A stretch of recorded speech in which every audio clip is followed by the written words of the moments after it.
All right, this is the episode where my roommate teaches me semiconductors.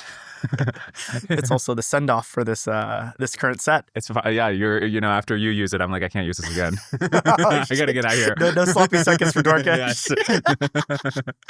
Okay, Dylan is the CEO of SemiAnalysis's.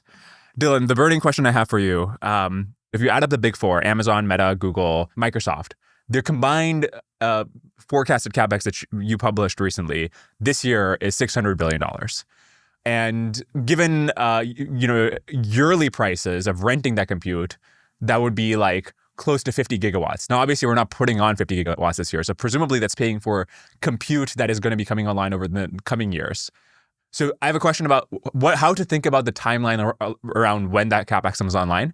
Similar question for the labs, where OpenAI just announced that they raised $110 billion. Anthropic just announced they raised $30 billion. And if you look at the compute that they have coming online this year, you should tell me how much it is, but like, isn't it another 4 gigawatts total that they'll have this year? It feels like the cost to rent the compute that OpenAI and Anthropic will have this year to like sustain their compute spend at $10, $13 billion a gigawatt. Those individual raises alone are like enough to cover their compute spend for the year. And then this is not even including the revenue that they're going to earn this year. So help me understand first, when is the timescale at which the big tech capex is actually coming online? And two, what are the labs raising all this money for if like the yearly price of a 1 gigawatt data center is like $13 billion? So when you talk about the capex of these hyperscalers, right, on the order of $600 billion, and you look at across the rest of the supply chain, gets you to on the order of $1 trillion. A portion of this is immediately for compute going online this year, right? The chips and the other parts of capex that do get paid this year, but there's a lot of setup capex as well, right? So when we're talking about 20 gigawatts this year in America, roughly incremental added capacity, a portion of this is not spent this year. A portion of that capex is actually spent the prior year. And so when you look at, hey, Google's got $180 billion, actually a big chunk of that is spent on turbine deposits for 28 and 29. A chunk of that is spent on data center construction for 27. A chunk of that is spent on, power purchasing agreements and down payments and all these other things that they're doing for further out into the future so that they can set up this super fast scaling, right? And this applies to all the hyperscalers and other people in the supply chain. And so, 20 gigawatts roughly deployed this year, a big chunk of that being hyperscalers, a chunk not being. And all of these companies, their biggest customers are Anthropic and OpenAI. Anthropic and OpenAI are in the, 2 gigawatt and, 2.5 gigawatt and 1.5 gigawatts roughly right now. They're trying to scale to much larger, right? If you look at what Anthropic has done over the last few months, $4 billion, $6 billion revenue added. And if we just draw a straight line, hey, yeah, they'll add another $6 billion of revenue a month. People would argue that's bearish and that they should go faster. What that implies is that they're going to add $60 billion of revenue across the next 10 months, right? And $60 billion of revenue at the current gross margins that Anthropic had, at least last reported by media, would imply that they have, roughly $40 billion of compute spend for that inference for that $60 billion of revenue.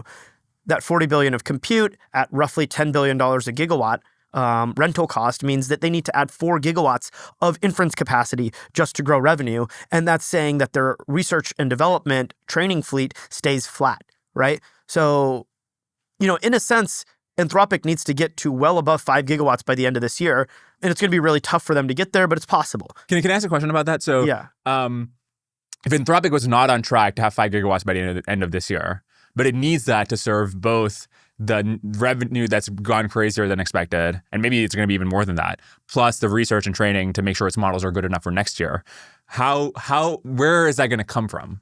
Dario, when he was on your podcast, was very, very conservative. He's like, I'm not going to go crazy on compute because if my revenue inflects at a different rate, at a different point, I don't want to go bankrupt. I want to make sure that we're being responsible with this scaling. But in reality, he's definitely missed the pooch in terms of going like OpenAI, which was, let's just sign these crazy fucking deals, right? And OpenAI has kind of got way more access to compute than Anthropic by the end of the year. And so what does Anthropic have to do to get the compute? Well, they have to go to lower quality providers that they would not have gone to before, right? Optimally, Anthropic, at least historically, has had the best quality providers, been like Google and Amazon. Whereas, at least historically minded, the biggest companies in the world, now Microsoft, and now they're expanding across the supply chain and going to other players that are newer. OpenAI has been a bit more aggressive on going to many players. Yes, they have tons of capacity from Microsoft. They have Google and Amazon as well, but they also have like tons with CoreWeave and Oracle, and they've gone to like random companies, or one would think random companies like SoftBank Energy, who has never built a data center in their life, but they're building data centers now for OpenAI. So they've gone to and many others like Nscale and others that they're going and getting capacity from. And so there's this like conundrum for Anthropic because they were so conservative on compute. Because they didn't want to go crazy, right? And in some sense, a lot of the financial freakouts in the second half of last year were like, OpenAI signed all these deals, but they don't have the money to pay for them. Okay, Oracle stock's going to tank. Oh, okay, CoreWeave stock's going to tank. Oh, okay, all these company stocks tanked, and credit markets went crazy because people were like, the end buyer can't pay for this. Now it's like, oh, wait, they raised a ton of money. Okay, fine, they can pay for it. But in the sense, Anthropic was a lot more conservative. They were like, we'll sign contracts, but we'll be principled, and we'll purposely undershoot what we think we can possibly do, and be conservative because we don't want to potentially go bankrupt. But the thing I want to understand is, so what does it mean to have to acquire compute in a pinch? Is it that you have to go with like neoclouds? Is it that they have worse compute or something? Like, in what way is it worse? And is it that you have to pay gross margins to a cloud provider that you wouldn't have otherwise had to pay to because they're coming in at the last minute?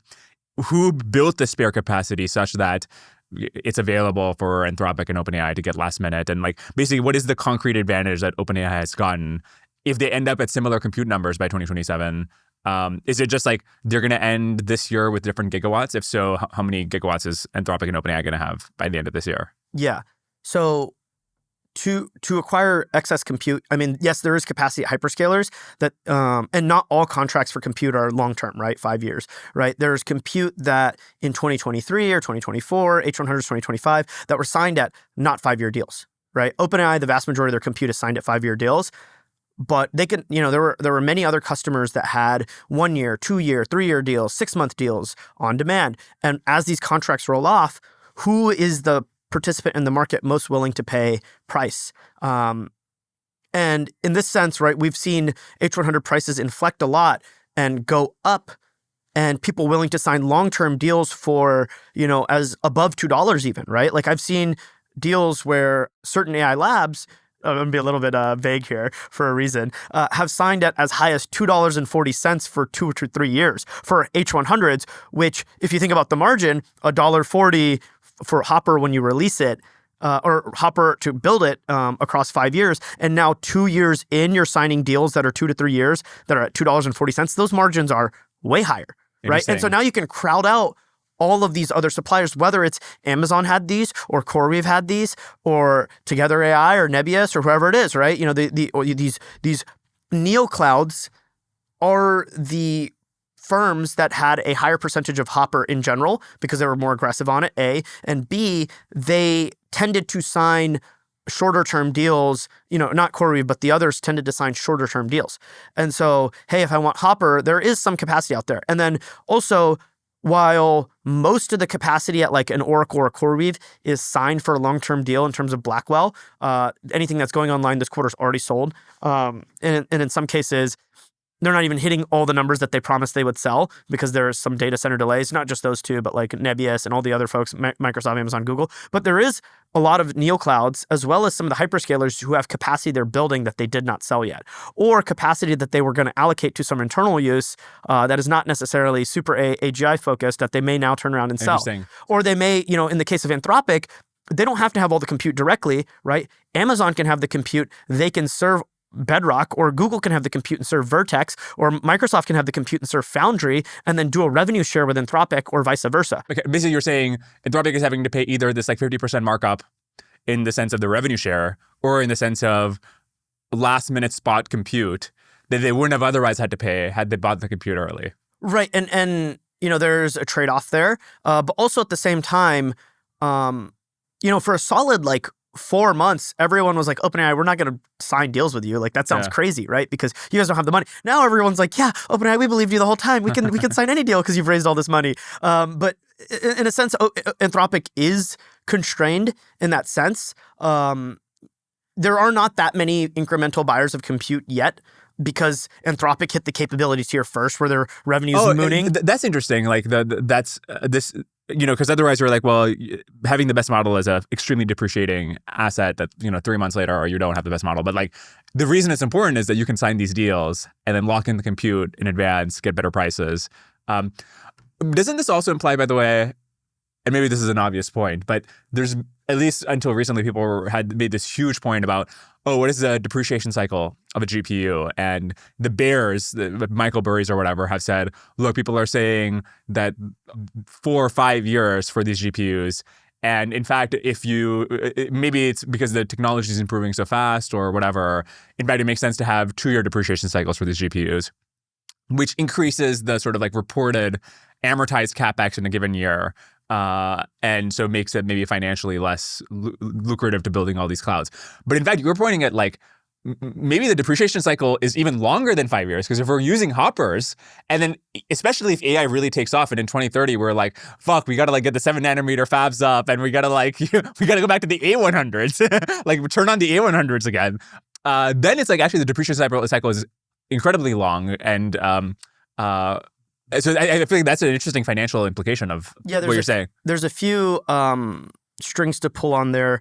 One is what happens to depreciation of GPUs, right? And I guess I didn't answer your prior question, which is like Anthropic, I think we'll be able to get to like 5 gigawatts-ish, maybe a little bit more by the end of the year through themselves, as well as their product being served through Bedrock or through Vertex or through Foundry. I think they'll be able to get to 5 or 6 gigawatts, which is way above their like initial plans, right? Right. And anyways, that's sort of like, and OpenAI will be a little, roughly the same, maybe a little higher, actually a little bit higher based on our numbers. But anyways, the depreciation cycle of a GPU, right? Michael Burry was saying it's, 3 years or less, right? Is like sort of his argument. And there's sort of 2 ways and lenses to look at this. Like mechanically, in this, there's a TCO model, right? Total cost of ownership of a GPU, where we sort of project pricing out for GPUs and build up the total cost of a cluster. But there's a number of costs, right? There's your data center cost, right? There's your networking cost. There's your smart hands and people in the data center swapping stuff out. There's your spare parts, right? There's your actual chip cost. There's your server cost. All these various costs get lumped together, and there's some depreciation cycles on it. There's certain credit costs on it. And you get to, okay, that's how you build up, hey, an H100 costs $1.40 an hour to deploy at volume across 5 years if your depreciation is 5 years. And then if you sign a deal at $2 an hour for those 5 years, your gross margin is roughly 35%. It's a little bit above that, but if you sign it for $1.90, it's 35% roughly. And then you assume at that 5th year, the GPU falls off a bus, right? It's dead. And in some cases, sort of the argument people are making is, well, if you didn't sign a long-term deal, because every 2 years, NVIDIA's tripling, quadrupling the performance while only 2xing the price or 50% increasing the price, then the price of an H100, sure, maybe the value in the market was $2 at 35% gross margins in 2024, but in 2026, when Blackwell is in super high volume and deploying millions a year, you're actually now worth $1 an hour. And when Rubin in 27 is in super high volume, right, even though it starts shipping this year, is in super high volume next year, doing millions of chips a year deployed into clouds, you've got another 3x in performance and another 50% or 2x in price. Actually, the Hopper is only worth 70 cents an hour. And so the price of a GPU would continue to fall. That's like one lens. The other lens is, what is the utility you get out of the chip, right? Because if you could build infinite Rubin or infinite of the newest chip, then yes, that's exactly what would happen. The price of a Hopper would fall at a spot or a short-term contract rate as the new chips come out and the price per performance goes up. But because you are so limited on semiconductors and deployment timelines and all these things, you end up with actually what prices these chips is not, hey, what's the comparative thing I can buy today? It's actually, what is the value I can derive out of this chip today, right? And in that sense, let's take GPT 5.4. GPT 5.4 is both way cheaper to run than GPT-4, has fewer active parameters. It's much smaller, right, in that sense of active parameters. Plus, because it's a sparser MOE versus GPT-4 being a coarser MOE. There's also been so many other advancements in training, RL, model architecture, et cetera, data qualities, all these things that have made GPT 5.4 way better than GPT-4, and it's cheaper to serve. And so when you look at an H100, it can serve more tokens per GPU of 5.4 than if you had ran GPT-4 on it, right? So at some sense, it's producing more tokens of a model that is of higher quality. Interesting. And so in some sense, obviously GPT-4, what is the maximum TAM for its tokens? Maybe it was a few $1 billion, maybe it was tens of billions of dollars. Adoption takes time. For GPT 5.4, that number is probably north of 100 billion, but there's an adoption lag and there's competition, so other people are getting it, and there's the constant improvements that everyone else is having. So if improvements stopped, here, the value of an H100 is now predicated on the value that GPT 5.4 can get out of it instead of the value that GPT-4 can get out of it, and the margins and all that stuff that these labs are doing, and they're in a competitive environment, so their margins can't go to infinity. Yeah. So you sort of have this dynamic that is quite interesting in that an H100 is worth more today than it was 3 years ago. That's crazy. And it's also interesting from the perspective of just take that forward. If we had actual AGI models developed, if we had genuinely human on a server and a human on a flop basis, an H100, these are such hand-wavy numbers about how many flops can the brain do. But on a flop basis, an H100 is estimated to 1E15 is how much some people estimate the human brain does in flops. Obviously, in terms of memory, the human brain has way more. H100 is 80 gigabytes, and brain might have petabytes. Oh yeah, you've got petabytes? Name a petabyte of ones and zeros, bro. Name me a string. Well, this is actually the point where No, we've just got the best sparse attention techniques ever. Genuinely, right? In the sort of amount of information that is compressed, it might be petabytes, but the actual, it's extremely sparse MOE. But anyways, imagine if we had a human knowledge worker can produce 6 figures a year of value. And so if a H100 can produce something close to that, if we had actual humans on a server, the value of an H100 is it can repay itself in the course of a couple of months. So as I've been going through everything to prep for taxes, I realized that I worked with over 50 different contractors last year, from cinematographers to audio technicians to editors. And I owed all of them 1099s. In the past, I've just used a spreadsheet and a big folder of invoices to figure out who I need to collect tax forms from. But with so many contractors, this takes a bunch of time, and I've almost missed some people. This year, though, Mercury made my process way more straightforward. Whenever I pay somebody in 2025, I just hit a toggle to have Mercury request a W-9 from them. Because of that, everything that I needed to issue 1099s got sent directly to Mercury. I literally just clicked a button and Mercury generated and sent them all out. This is just one of the many things that I never would have assumed that a banking platform could just handle for me. Mercury has a bunch of features like this, which are gonna collectively save me multiple days this tax season. You can learn more at mercury.com. Mercury is a fintech company, not an FDIC-insured bank. Banking services provided through Choice Financial Group and Column NA, members FDIC. So when I interviewed Dario, the point I was trying to make is not that I think the singularity is 2 years away and therefore Dario desperately needs to buy more compute. Although the revenue is certainly there that he needs to buy more compute. But the point I was trying to make is that given what Dario seems to be saying, given his statements that we're 2 years away from a data center of geniuses, certainly not more than 5 years away, and data center of geniuses should be earning trillions upon trillions of dollars of revenue. It just does not make sense why he keeps making these statements about being more conservative on compute, or to your point, being less aggressive than OpenAI on compute. And I guess that point got lost because then people were roasting me about oh, this podcaster is trying to convince this multi-$100 billion company CEO, why don't you YOLO it, bro? But no, I was trying to say that internally his statements are inconsistent. Anyway, so it's good to iron it out. Yeah, I think, going back to sort of the earlier view that if the models are so powerful, the value of a GPU goes up over time. Yeah. As we approach closer and closer to, let's say a point where right now only OpenAI and Anthropic have that viewpoint. As we approach further and further out, actually everyone is going to, even with open source models, be able to start to see that value skyrocket per GPU. And so in that sense, you should commit now to compute. But interestingly, in anthropic fashion, right? There's a bit of a meme that they have problems with commitment issues, and they're like sort of polyamorous. So, not Dario, but this is a bit of a meme. It explains everything. By the way, so there's this interesting economics effect called Alkin-Allen, which is the idea that if you increase the fixed cost of different goods, one of which is higher quality and one which is lower quality, that will make people choose the higher quality good on the margin. So to give a specific example, suppose the better tasting apple costs $2 and then the shittier apple costs $1. Okay, now suppose you put an import tariff on them, and so now it's $3 versus $2 for great apple, medium apple, right? Is that because they both increased by $1, or should it be 50% increase? No, because they both increased by $1. The whole effect is that if there's a fixed cost that's applied to both, the relative price, the price difference between them, the ratio changes. So previously it was this, the more expensive one was 2x more expensive. Now it's just 1.5x more expensive. Mm-hmm. So I wonder if applied to AI, that would mean that, look, if GPUs are going to get more expensive, there will be a fixed cost increase in the price of compute. Yes. As a result, that will push people to be willing to pay higher margins for slightly better models.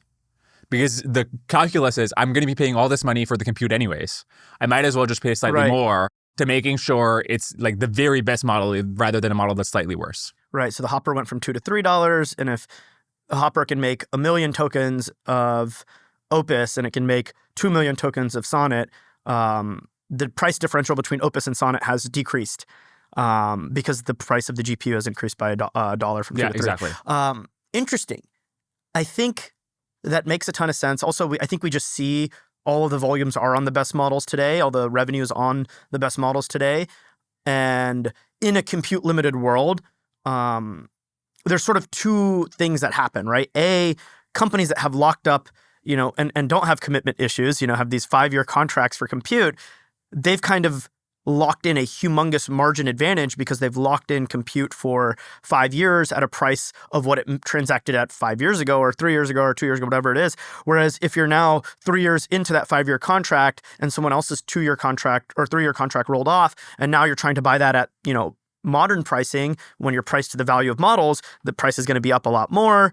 And so in a sense, the person who committed early has better margins in general. And the percentage of the market that is in long-term contracts is much larger than the percentage of the market in short-term contracts that can be this sort of flex capacity that you add at the last second.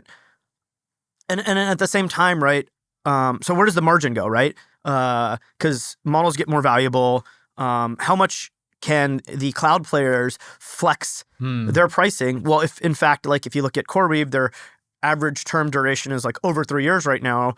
For 90% plus of their compute, it's over 3 years. And so they end up with this conundrum of well, they can't actually flex price. But every year they're adding incrementally way more capacity than they had previously, right? This year alone, right, Meta's adding as much capacity as they had in the entire fleet of compute and data centers for all purposes for serving WhatsApp and Instagram and Facebook in 2022 and doing AI, right? They're adding that alone this year. So in the same sense, you talk about Meta's doing that, CoreWeave and Google and Amazon, all these companies are adding insane amounts of compute year on year on year. That new compute gets transacted at the new price.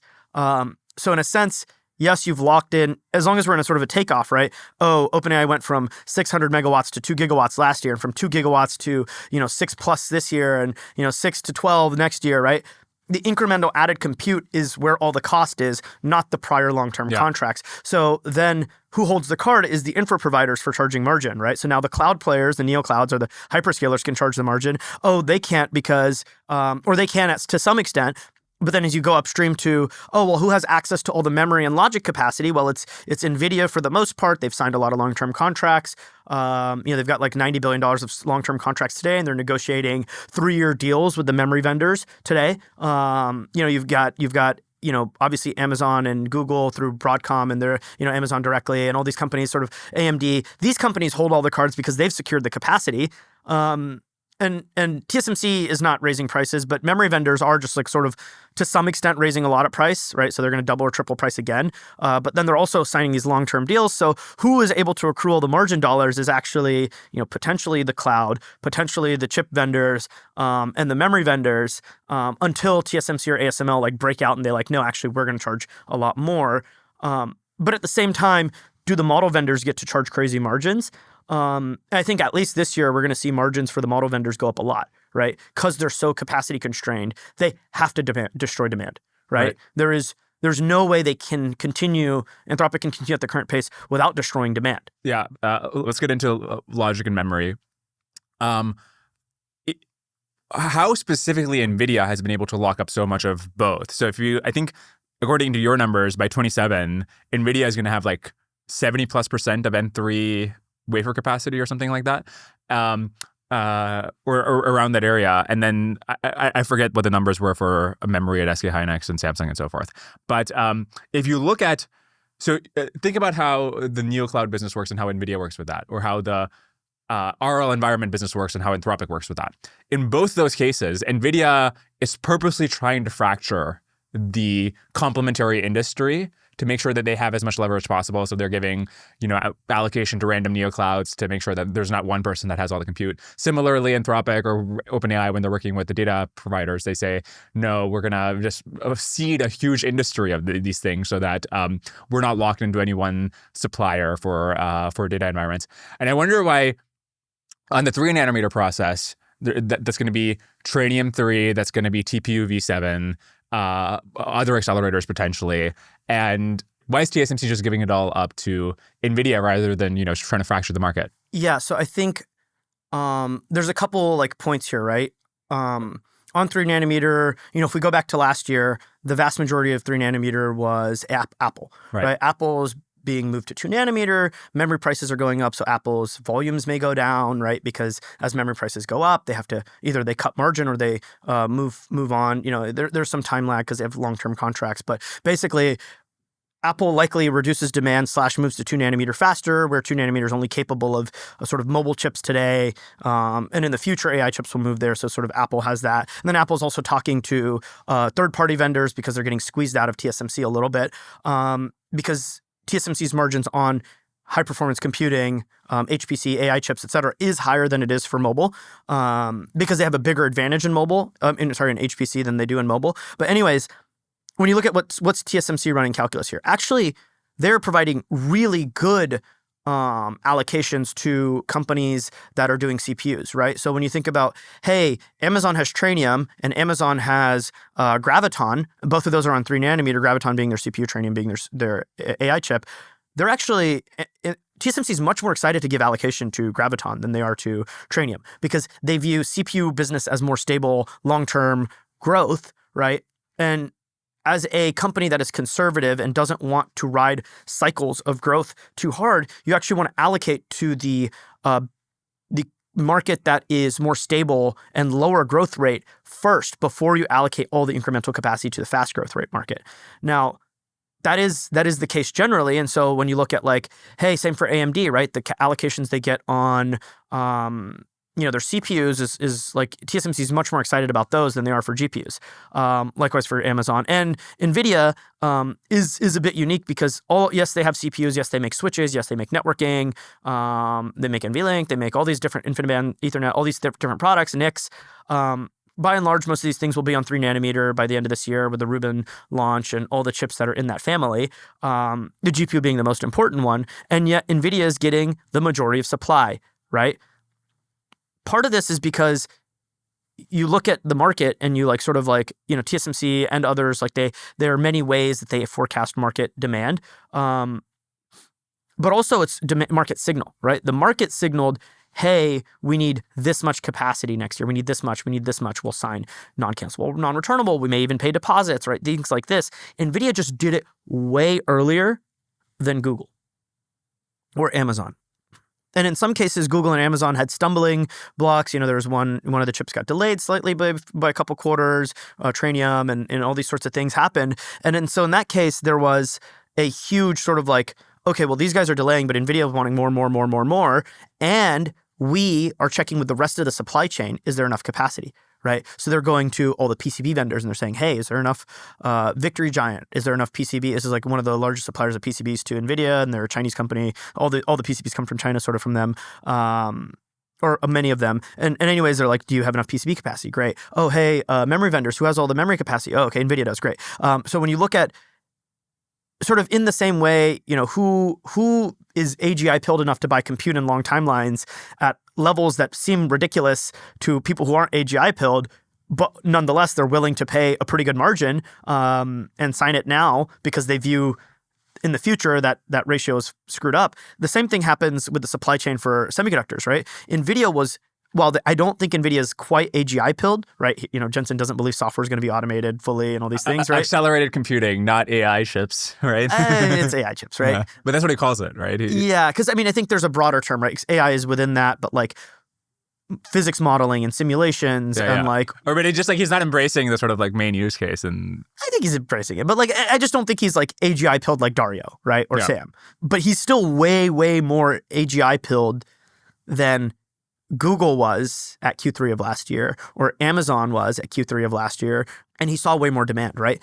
And the reason is pretty simple. You can see all the data center construction. He's like, okay, I want to have this market share. We sort of like have all the data centers tracked, and you can see, there's a lot of data centers that you could say, well, they could be one or the other, right? And so to some extent, Google and Amazon, Google especially, even though their TPU is just better for them to deploy, they have to deploy a crap load of GPUs because they don't have enough TPUs to fill up their data centers. They can't get them fabbed. Wait, I have a question about that.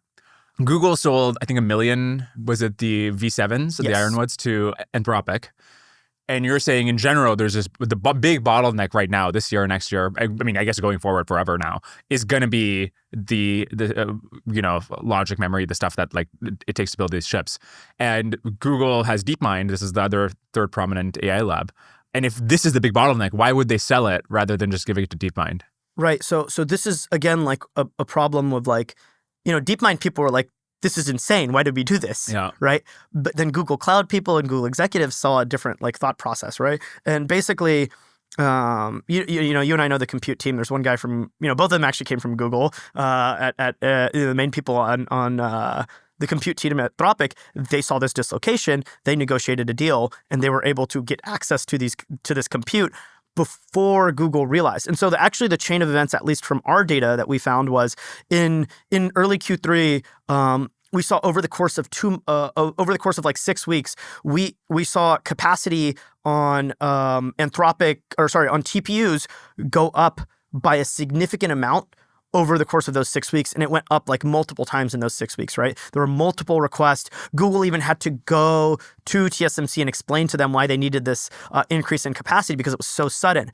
But a lot of that capacity increase was for selling to Anthropic. Yeah. Because Anthropic saw it before Google. And then Google had Nano Banana and Gemini 3, which caused their user metrics to skyrocket. And leadership at Google was like, oh. And then they started making the statement of we have to double compute every, is it 6 months? Or I don't remember the exact number that they said. But they really woke up a lot more. And then they're like, oh, hey, TSMC, we want more. We want more. And it's like, well, sorry, guys, like we're sold out for next year. We can work on next year. We can maybe get like 5-10% more for 26, but really we're going to work on 27, right? There's sort of like, there's this like information asymmetry of the labs in my mind, right? I don't know if this is exactly, it's the narrative I've spun myself from seeing all the data in the supply chain on like wafer orders and like what's going on with the data centers that, Anthropic signed and FluidStack signed and all this. Like sort of it's pretty clear to me that Google screwed up. And you can see this from Google's Gemini ARRs, right? They had next to nothing in Q1, Q3, Q3 a little bit, right? Once they started inflecting, but Q4, they were at like 5 billion ARR, right? Exiting or something like this. So it's like, or 5 billion revenue for Q4 on an ARR basis. And so it's clearly like Google didn't see revenue skyrocket. And in a sense, right, Anthropic was not willing, has kind of had like a little bit of commitment issues before their ARR exploded, even though they have far more information asymmetry and see what's coming down the pipe. Google is going to be more conservative than Anthropic is, A, and B, Google had even less ARR. So they sort of were like, I think, just not willing to like sort of do it. And then they realized they should do it. And so now since then, Google has has gotten absurdly AGI pilled, right? In terms of like what they're doing. They bought an energy company. They're putting deposits down for turbines. They're buying a ridiculous percentage of the powered land. They're going to utilities and negotiating long-term agreements. They're doing this on the data center and power side very, very aggressively, right? So, I think Google woke up towards the end of last year, but it took them some time. And how many gigawatts do you think Google will have by the end of next year? By my data. You charge for that kind of information. Yes. I feel like every year the bottleneck for what is preventing us from scaling AI compute keeps changing. A couple years ago it was CoWoS. Last year it was power. This year, you'll tell me what the bottleneck is this year. But I want to understand 5 years out, what will be the thing that is constraining us from deploying the singularity? Yeah, I think the biggest bottleneck is compute. And for that, the longest lead time supply chains are not power or data centers. They're actually the semiconductor supply chain themselves, right? It switches back from being power and data center as a major bottleneck to chips. And in the chip supply chain, there's a number of different bottlenecks, right? There's memory, there's logic wafers from TSMC, there's fabs themselves. Construction of the fabs takes a couple years, 2 to 3 years, versus a data center takes less than a year, right? We've seen Amazon build data centers in as fast as 8 months, right? So there's a big difference in lead times because of the complexity of the building, the fab that actually makes the chips, and then the tools, right? Those also have really long lead times. And so the bottlenecks as we've scaled have shifted from, hey, what is the supply chain currently not able to do, which was CoWoS and power and data centers, but those were all shorter lead time items, right? CoWoS is a much more simple process of packaging chips together. Power and data centers are ultimately way more simple than the actual manufacturing of the chips. And so there's been some sliding of capacity across, mobile or PC to data center chips, but that's been somewhat fungible. Whereas CoWoS and power and data centers, those have sort of had to start anew as supply chains. But now there's sort of no more capacity for the mobile and PC industries, which used to be the majority of the semiconductor industry, to shift over to AI, right? Nvidia is now the largest customer at TSMC, and Nvidia is the largest customer at SK Hynix, the largest memory manufacturer, right? So it's sort of impossible for this scaling or this sliding of resources away from the common person, right, PCs and smartphones, to shift any more towards the AI chips. And so now, how do we scale the AI chip production? And that's the biggest bottleneck as we go to 2030 is those.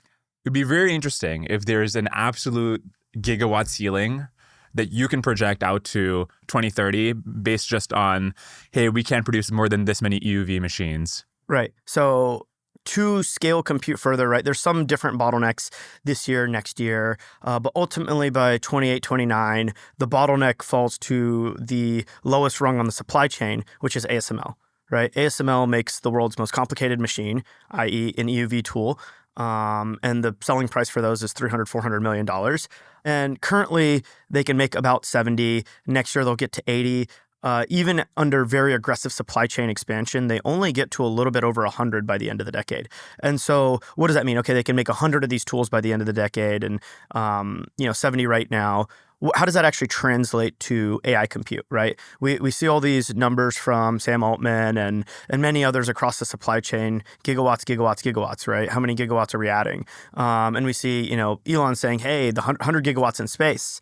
A year, right. The problem with any of these numbers, or the challenge to these numbers, is actually not the power, not the data center. We can dive into that, but it's manufacturing the chips, right? So a gigawatt of Nvidia's Rubin chips, right? So Rubin is announced at GTC, I believe the week this podcast goes live. And to make a gigawatt worth of data center capacity of Nvidia's latest chip that they're releasing at the end of this year, or towards the end of this year, you need a few different wafer technologies, right? You need about 55,000 wafers of 3 nanometer. You need about 6,000 wafers of 5 nanometer. And then you need about 170,000 wafers of DRAM, right, memory. And so across these 3 different buckets, each of these requires different amounts of EUV, right? So when you manufacture a wafer, there's thousands and thousands of process steps where you're depositing material, removing them. But the sort of key critical step, which at least in advanced logic is like 30% of the cost of the chip, is something that doesn't actually put anything on the wafer, right? You take the wafer, you deposit photoresist, which is like a chemical that basically chemically changes when you expose it to light. And then you stick it into the EUV tool, which shines light at it in a certain way. It patterns it, right? Because there's what's called a mask, which is a stencil effectively for the design. And so when you look at a wafer, leading edge 3nm wafer has 70 or so masks, right? 70 or so layers of lithography, but 20 of them are the most advanced EUV, right? And that specifically, if you think about, okay, well, if I need 55,000 wafers for a gigawatt, if I do 20 EUV passes per wafer, you can do the math. That's like, okay, that's 1.1 million passes of EUV for a single gigawatt. So actually, it's pretty simple. And then once you add the rest of the stuff, it ends up being 2 million, right, across 5nm and all the memory. You're at roughly 2 million EUV passes for a single gigawatt. These tools are very complicated. So when you think about what it's doing across a wafer, it's taking the wafer and it's scanning and it's stepping across, right? It's scanning, stepping across, and it does this hundreds of times across the entire, or dozens of times across the whole wafer. And so when you're talking about, hey, how many EUV passes, that's the entire wafer is being exposed at a certain rate. A EUV tool can do roughly 75 wafers per hour. And the tool is up roughly 90% of the time, right? So in the end, you end up with, actually, I need about 3.5 EUV tools to do the 2 million EUV wafer passes for the gigawatt. So 3.5 EUV tools satisfies a gigawatt. So it's funny to think about the numbers, right? Because we're talking about, what's a gigawatt cost? It costs like $50 billion roughly, right? Whereas what does 3.5 EUV tools cost? That's like 1.2, right? Right. It's actually like quite a lower number. Which is interesting to think about, 50 gigawatts of economic, sort of capex in the data center, and what gets built on top of that in terms of tokens is even larger, right? It might be $100 billion worth of AI value into the supply chain is held up by this $1.2 billion worth of tooling that simply just cannot expand its supply chain quickly. And I think, so you had this article recently where you were saying over the last 3 years, TSMC has done $100 billion of capex. So it's like 30, 30, 40. And if you think about, a small fraction of that is sort of like being used by Nvidia for the 3nm that it's going to, or previously 4nm that it's using for its chips. But Nvidia has turned that into what are its your earnings last quarter was like 40 billion, and so 40 billion times 4, so $160 billion. So Nvidia alone is turning some small fraction of $100 billion in capex that's going to be depreciated over many years, not just this 1 year, into $160 billion in a single year. And then that gets even more intense when you go down the supply chain to ASML, which is taking $1 billion worth of machines to produce a gigawatt. And then, of course, those machines last for more than a year, right? So it's doing more than that. Okay, so now I want to understand, okay, well, how many such machines will there be by 2030 if you include not just the ones that are sold that year, but have been compiling over the previous years? And what does that imply about Sam Altman says he wants to do a gigawatt a week in 2030. When you add up those numbers, is that compatible with that? Right, that's completely compatible, right? Because if you think about TSMC and the entire ecosystem has something 250 to 300 EUV tools already. And then you stack on 70 this year, 80 next year, growing to 100 by 2030. You're at like 700 EUV tools by the end of the decade. 700 EUV tools, 3.5 tools per gigawatt. Assuming it's all allocated to AI, which it's not, but 3.5 tools per gigawatt gets you to 200 gigawatts worth of AI chips for the data centers to deploy, right? So 200 gigawatts, Sam wants 50 gigawatts, right? 52 gigawatts a year. He's only taking 25% share then, right? Obviously, there's some share given to, mobile and PC, assuming that for some reason, we're allowed to even have consumer goods still, and we don't get priced out of them. But, roughly he's saying 25%, 50%, 25% market share of the total chips fab. That's kind of very reasonable given, this year alone, I think he's going to have access to 25% of the Blackwell GPUs that are deployed, right? So it's not that crazy. I find it surprising that, when was the first... When did ASML start shipping EUV tools? When the 7nm started? So I don't know when that was exactly. But you're saying in 2030, they're going to be using machines that initially were shipped in 2020. So 10 years, you're using the same most important machine in this most technologically advanced industry in the world. I find that surprising. So ASML's been shipping EUV tools now for roughly a decade, but it only entered mass volume production around 2020. The tool's not the same. Back then, the tools were even lower throughput. There's various specifications around them called overlay, right? I was mentioning you're stacking layers on top of each other, right? You'll do some EUV, you'll do a bunch of different process steps, depositing stuff, etching stuff, cleaning the wafer, dozens of those steps before you do another EUV layer.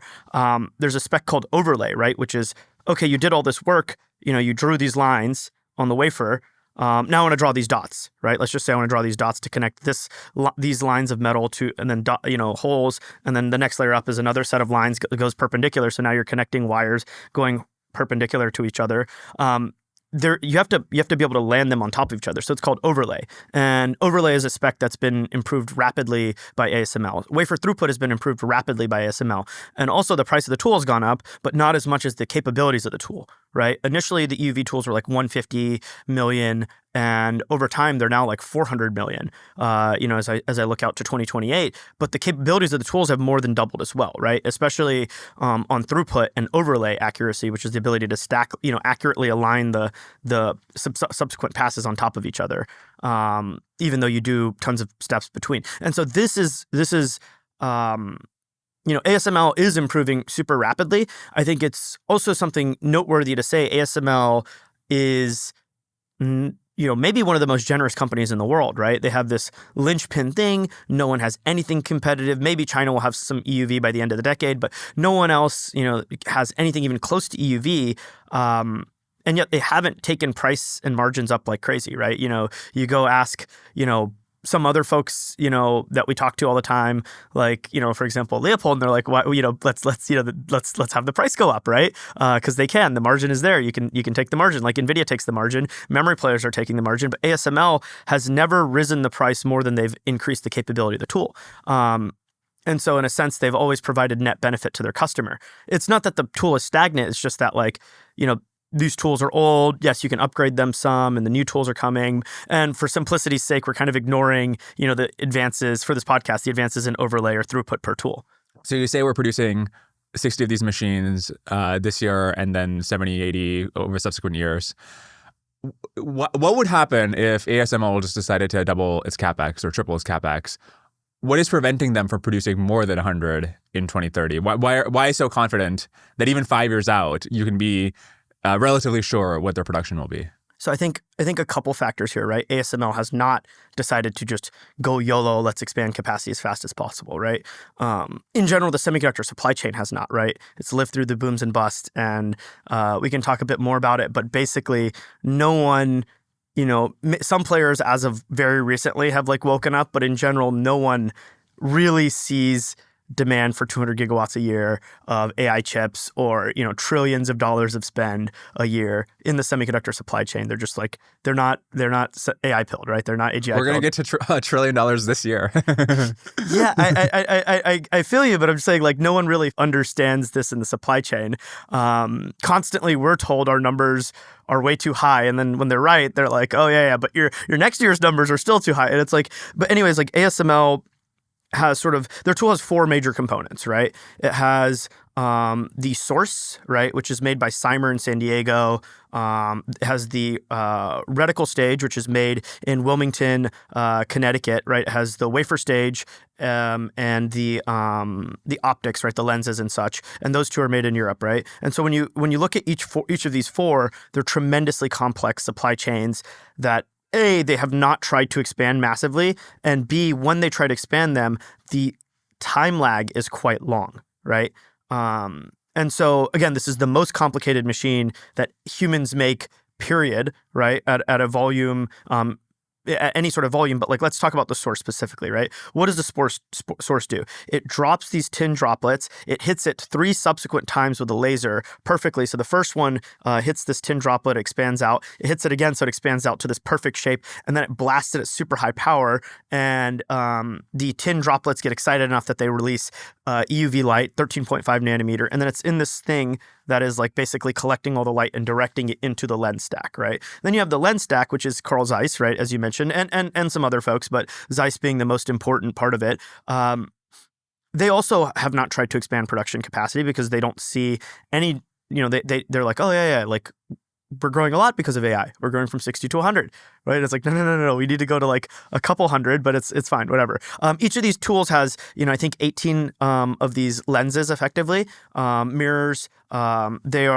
They're multi-layer mirrors, which are perfect layers of molybdenum and ruthenium, if I recall correctly, stacked on top of each other in many layers, and then the light bounces off of it perfectly. But it's not just like, like when we think about a lens, it's like in a shape and it focuses the light. This is like a mirror that's also a lens, and so it's pretty complicated. Any defect in this perfect layer of in these like super thinly deposited stacks will mess it up.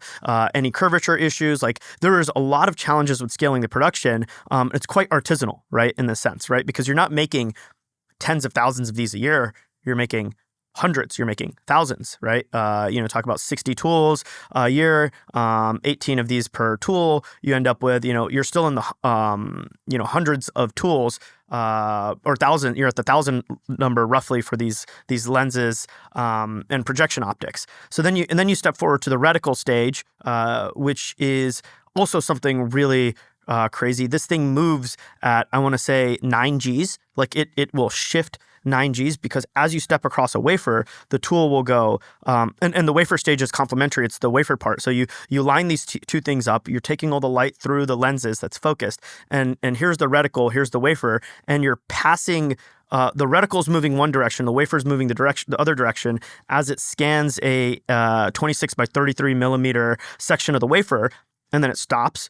It shifts over to another part of the wafer and does it again, and it does that in just seconds, right? And each of them are moving at 9 Gs in opposite directions. So each of these things is like a wonder and marvel of like chemistry, fabrication, sort of like mechanical engineering, optical engineering, because you have to align all these things and make sure they're perfect. All of these things have crazy amounts of metrology because you have to perfectly test everything, because if anything is messed up, the yield goes to zero, right? Because this is such a finely tuned system. And by the way, it's so large that you're building it in you're building in the factory in Eindhoven, Netherlands, and then you're deconstructing it and shipping it on many planes to the customer site, and then you're reassembling it there and testing it again. And that process takes many, many months. So like it's just, there's so many steps in the supply chain, right? Whether it's Zeiss making their lenses and projection optics, or Cymer, which is an ASML-owned company, making the EUV source. And each of these has its own complex supply chain, right? ASML's commented their supply chain has over 10,000 people in it, right? Like individual suppliers. Yes. And it might not be directly. It might be through like, hey, Zeiss has so many suppliers, and, XYZ company has so many suppliers. But, if you just think about like, okay, you're talking about two physically moving objects that are like this large and this large, the size of a wafer, right? And it has to be accurate to the level of, single digit nanometers or even smaller, because the entire system, the overlay, right, layer to layer variation has to be on the order of 3 nanometers, right?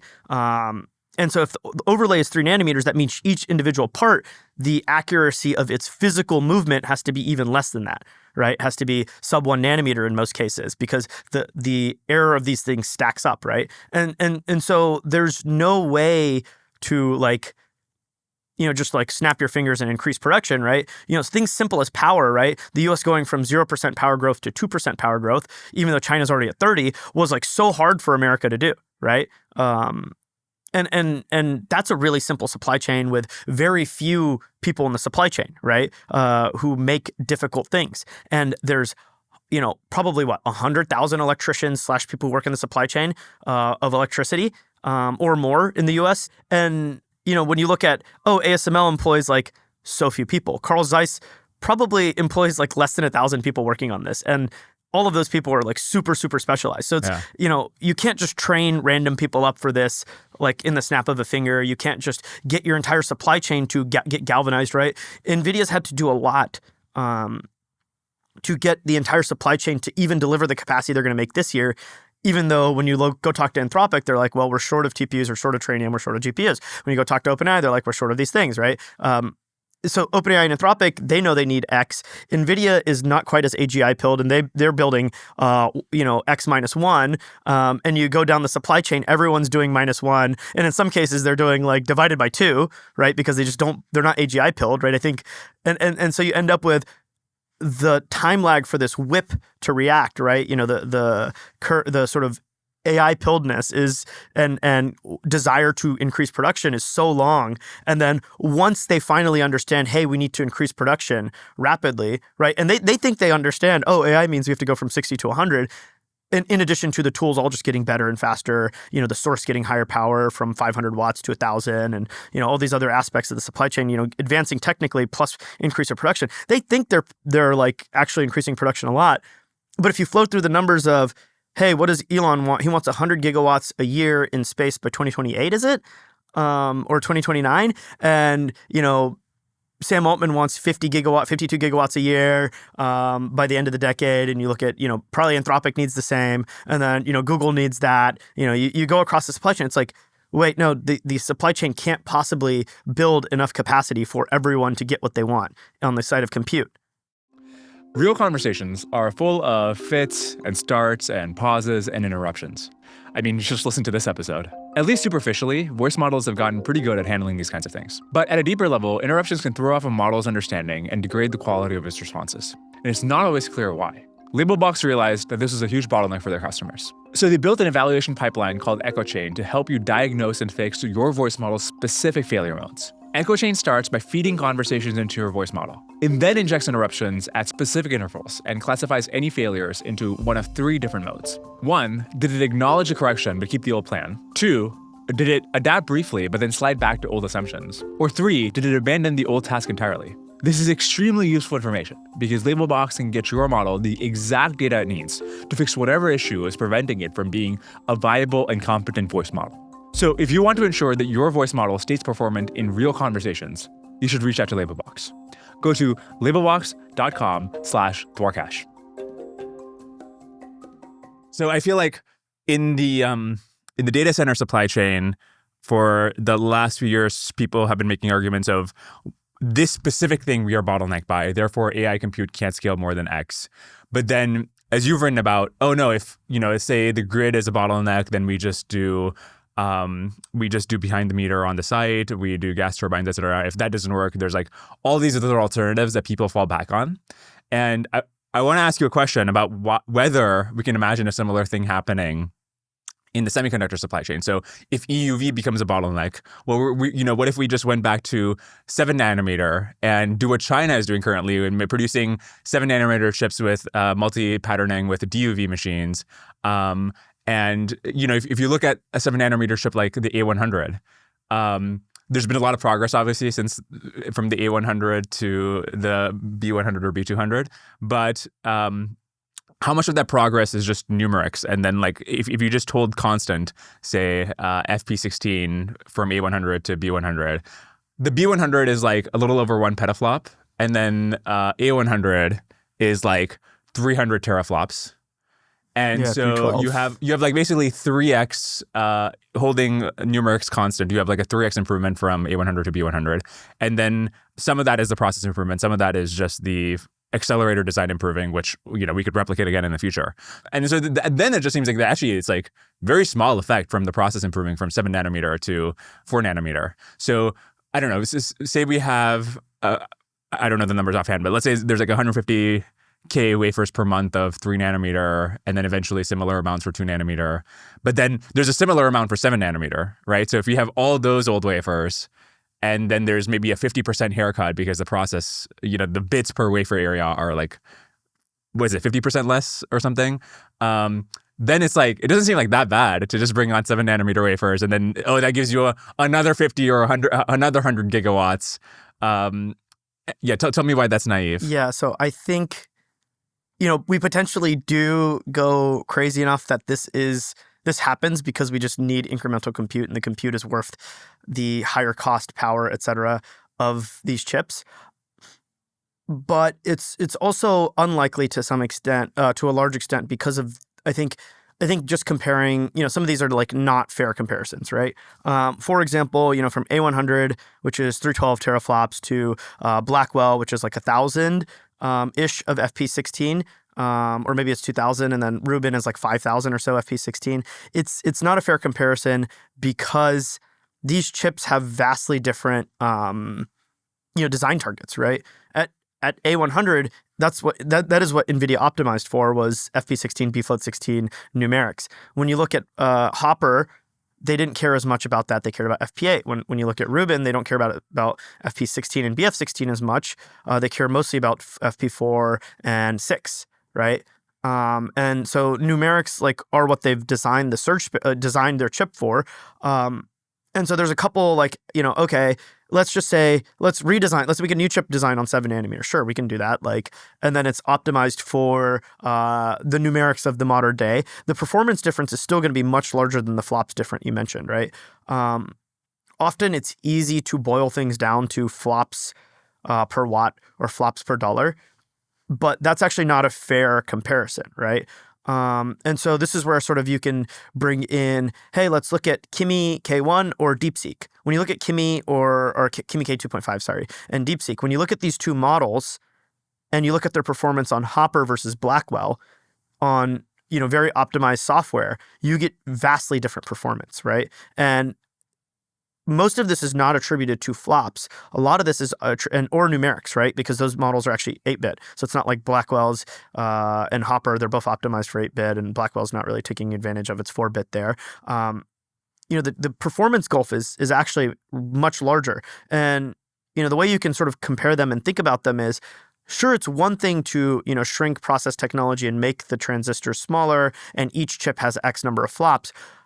But you forget the big gating factors is these models don't run on a single chip. They run on hundreds of chips at a time, right? If you look at DeepSeek's production deployment, which is well over a year old now, they were running on 160 GPUs, right? And that's what they serve production traffic on. And so they split the model across 160 GPUs. Every time you cross the barrier of a chip to another chip, there is an efficiency loss because you now have to transmit over, high-speed electrical SerDes, and there is a latency cost, there's a power cost, there's all these dynamics that hurt. As you shrink and shrink and shrink the process node, you've increased the amount of compute in a single chip. Now, in-chip, right, movement of data is, at hundreds of at least tens of terabytes a second, if not hundreds of terabytes a second. Whereas between chips, you're on the order of a terabytes a second, right?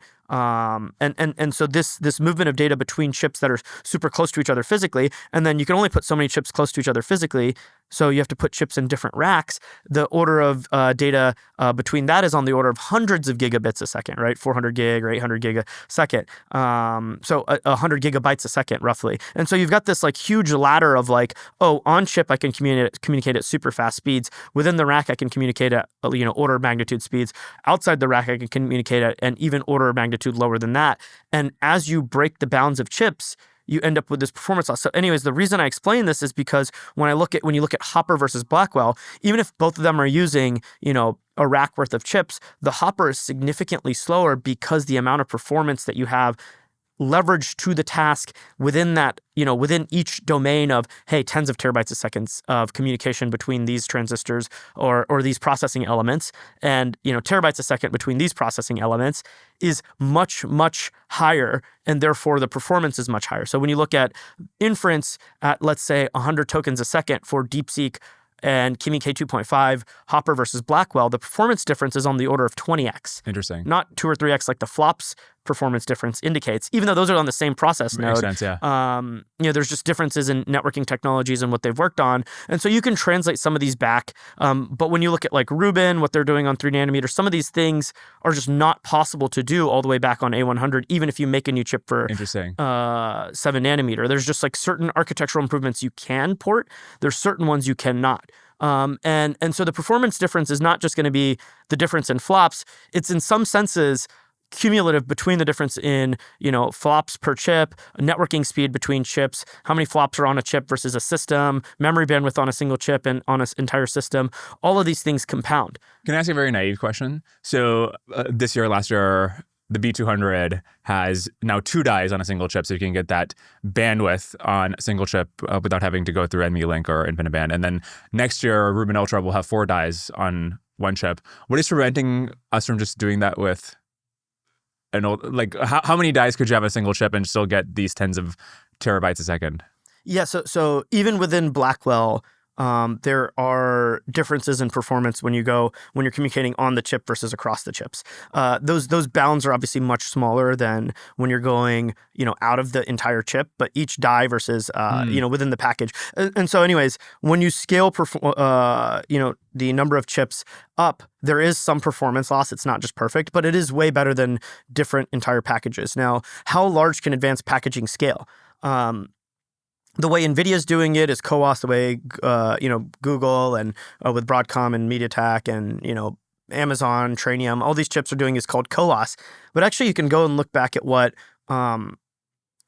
Tesla did with Dojo. Right, Dojo, which they canceled and restarted. I don't know. Anyways, Dojo was a chip that was the size of an entire wafer. They had 25 chips on it. And there were some trade-offs, right? They couldn't put HBM on it. But the positive side was that they had 25 chips on it. And so to date, it is still probably the best chip for running convolutional neural networks.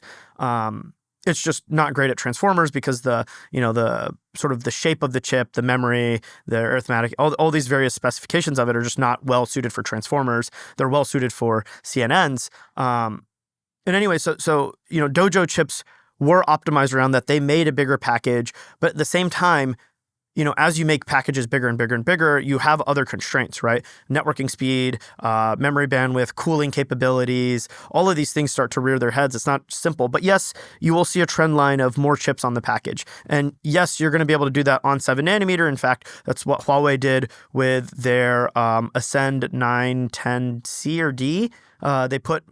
They were initially just one, and then they did two, and they're focusing on scaling the packaging up because that is an area where they can advance faster than sort of process technology where they can't shrink. But at the end of the day, that's still, that's something that you can do on the leading edge chips too, right? Anything you do on 7 nanometer, you can also probably do on 3 nanometer in terms of packaging. So if we end up in this world in 2030 where the West has the most advanced process technology, but it has not ramped it up as much, whereas China, I don't know if you think by 2030 they would have EUV and 2 nanometer or whatever, but they are semiconductor pills, so they're producing in mass quantity. Basically, I'm wondering what the year is where there's a crossover where our advantage in process technology has faded enough and their advantage in scale has increased enough. And also their advantage in having one country that has the entire supply chain indigenized rather than having random suppliers in Germany and Netherlands and whatever would mean that China would be ahead in its ability to produce mass flops. Yeah, so to date, China still does not have entire indigenized semiconductor supply chain, right? But would they in 2030? Yeah, by 2030, it's possible that they do. But to date, right, all of China's 7 nanometer and 14 nanometer capacity uses ASML DUV tools, right? And the amount that they can ship and import from ASML is large. And but the point being that the vast majority of ASML's revenue, especially on EUV, all of it is outside of China. So the scale advantage is still in the favor of let's call it the West plus Taiwan, Japan, et cetera. But they're trying to make their own DUV and EUV tools, right? They're trying to do all these things. The question is how fast can they advance and scale up production as well as quality. And to date, we haven't seen that. Now, I'm quite bullish that they're going to be able to do these things over the next 5 to 10 years, right? Really scale up production, really kick it into high gear. They have more engineers working on it. They have more desire to throw capital at the problem. So by 2030, do they have fully indigenized DUV? I think for sure. Okay. DUV, yes. And fully indigenized EUV by 2030? I think they'll have working tools. I don't think that they'll be able to manufacture a bunch yet, right? There's sort of having it work, and then there's production hell, right? And ultimately, ASML had EUV working in the early 2010s at some capacity, right? Now, the tools were not accurate enough. They were not scaled for high production, scaled for high volume manufacturing, reliable enough. And then they had to ramp production, and that all took time. Production hell takes time, right? Which is why it took another 5 to 7 years to get EUV into mass production at a fab rather than just it working in the lab. So how many DUV tools do you think anybody will manufacture in 2030? ASML?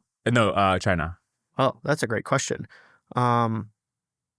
It's a bit of a challenge to look into this supply chain, especially. We try really hard, but in some instances, they're like buying stuff from Japanese vendors. And if they want a fully indigenized supply chain, they need to not buy these lenses or buy these projection optics or stages from Japanese vendors. They need to build it internally. So it's really tough to say where they'll be able to get to. Like, I honestly think it's like a shot in the dark, but it's probably not unlikely that they'll be able to do, on the order of 100 DUV tools a year, whereas ASML is doing hundreds of DUV tools a year currently. No one's made a process node. No company has a process node where they make 1 million wafers a month, right? Elon says he wants to do it, and China's obviously going to do it, right? And I don't think TSMC is trying to do that. The memory makers may get there as well, right, to the 1 million wafers a month, but not in a single fab. It's sort of mind-boggling to think of that scale, and challenging to see the supply chain galvanized for that. So I'm not sure, I don't want to doubt, China's capability to scale. Right. I guess this is an interesting question, and I think it might, at some point, SemiAnalysis will do the deep dive on this. But I think this question of like, by when would China be able, like, indigenized Chinese production could be bigger than the rest of the West combined if you just add up like all the and put in the input of your model when they'll have DUV machines at scale, when they'll have UV machines at scale. Because I think there's this like question around if you have long timelines on AI, by long meaning 2035, which is not that long in the grand scheme of things. Should you expect a world where China is like dominating in semiconductors? Which I think, I don't know, doesn't get asked enough. In San Francisco, we're just like thinking on time scale of like, weeks. And then if you're outside of San Francisco, you're not thinking about AGI at all. And so this question of like, okay, what if we have AGI? What if you have this transformational thing that is commanding tens of trillions of dollars or hundreds of trillions of dollars of economic growth and token output and so forth. But then it happens in 2035. And like, what does that imply for the West versus China? I think it's just like, I don't know, the SemiAnalysis has got to write the definitive model on this. Yeah, so I think it's really challenging when you move timescales out that far, right? Like what we tend to focus on is like, we're tracking every data center, we're tracking every fab, we're tracking all the tools, and we're tracking where they're going. But the time lags for these things are relatively short, right? We can only make like reasonably accurate estimates for data center capacity based on, land purchasing and, permits and turbine purchasing and all these things. And we know where all these things are going, and that's what the data we sell is. But like, as you go out to like 2035, things are just so radically different, and, your error bars get so large, it's kind of hard to make an estimate. But at the end of the day, like, there is, if takeoff or timelines are slow enough, right, then certainly China, I don't see why they wouldn't be able to catch up drastically, right?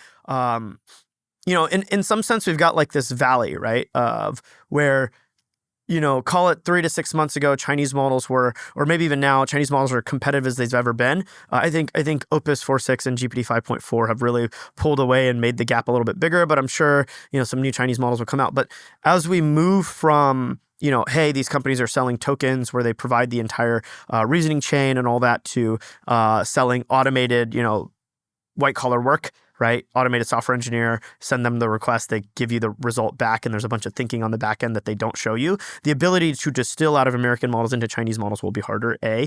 B, as the scale of the compute that the labs have, right? OpenAI exited the year with roughly 2 gigawatts last year. Anthropic will get to 2+ gigawatts this year, and by the end of next year they'll both be at like 10 gigawatts of capacity. China is not scaling their AI lab compute nearly as fast, and so at some point, when you can't distill the learnings from these labs into the Chinese models, plus this compute race that OpenAI, Anthropic, Google, et cetera, Meta are all racing on, at some point they end up getting to a point where, the model performance should start to diverge more. And then all of this CapEx that's being spent on, data centers and all that, right? Amazon, $200 billion, Google 180, so on and so forth. All these companies are spending hundreds of billions of dollars of CapEx. There's nearly $1 trillion of CapEx being invested in data centers in America this year, roughly, right? you end up with, okay, well, what's the return on invested capital here? You and I would think that the return on invested capital for data center CapEx is very high. And at least if we look at Anthropic's revenues in January, they added like $4 billion. In February, which was a shorter month, they added like $6 billion. We'll see what they can do in March and April, given compute constraints are what's bottlenecking their growth, right? The reliability of Claude Code is actually quite low because they're so compute constrained. But if this continues, then the ROIC on these data centers is super high. Yeah. And at some point, the U.S. economy starts growing faster and faster over the next, this year and next year because of all this CapEx and all this revenue that these models are generating and downstream supply chain versus China doesn't have that yet, right? They have not built the scale of infrastructure to then invest in models to get to the capabilities to then deploy these models at such scale, right? Because when you look at like Anthropic's, hey, they're at call it 20 billion ARR. Of that, the margins are sub 50%, at least last reported by the information. So then, you're at, okay, that's like $13-14 billion of compute that it's running on, rental cost wise, which is actually like $50 billion worth of CapEx that someone laid out for Anthropic to generate their current revenue. And China has just not done this. If and when Anthropic 10x's revenue again, and I think our answer would be when, not if, then China doesn't have the compute to deploy at that scale. And so there is some sense of like, oh, we're in fast takeoff-ish, right? It's not like we're talking about, Dyson sphere by X date. It's more like the revenue is compounding at such a rate that it does affect the economic growth. And the resources these labs are gathering are going so fast that and China hasn't done that yet. So in that case, the U.S. And the West is actually diverging. The flip side is actually these infrastructure investments have middling returns. Maybe they're not as good as hoped. Maybe Google is wrong for wanting to take free cash flow to zero and spend $300 billion on CapEx next year. Maybe they're just wrong. And people on Wall Street who are bearish and people who don't understand AI are correct, right?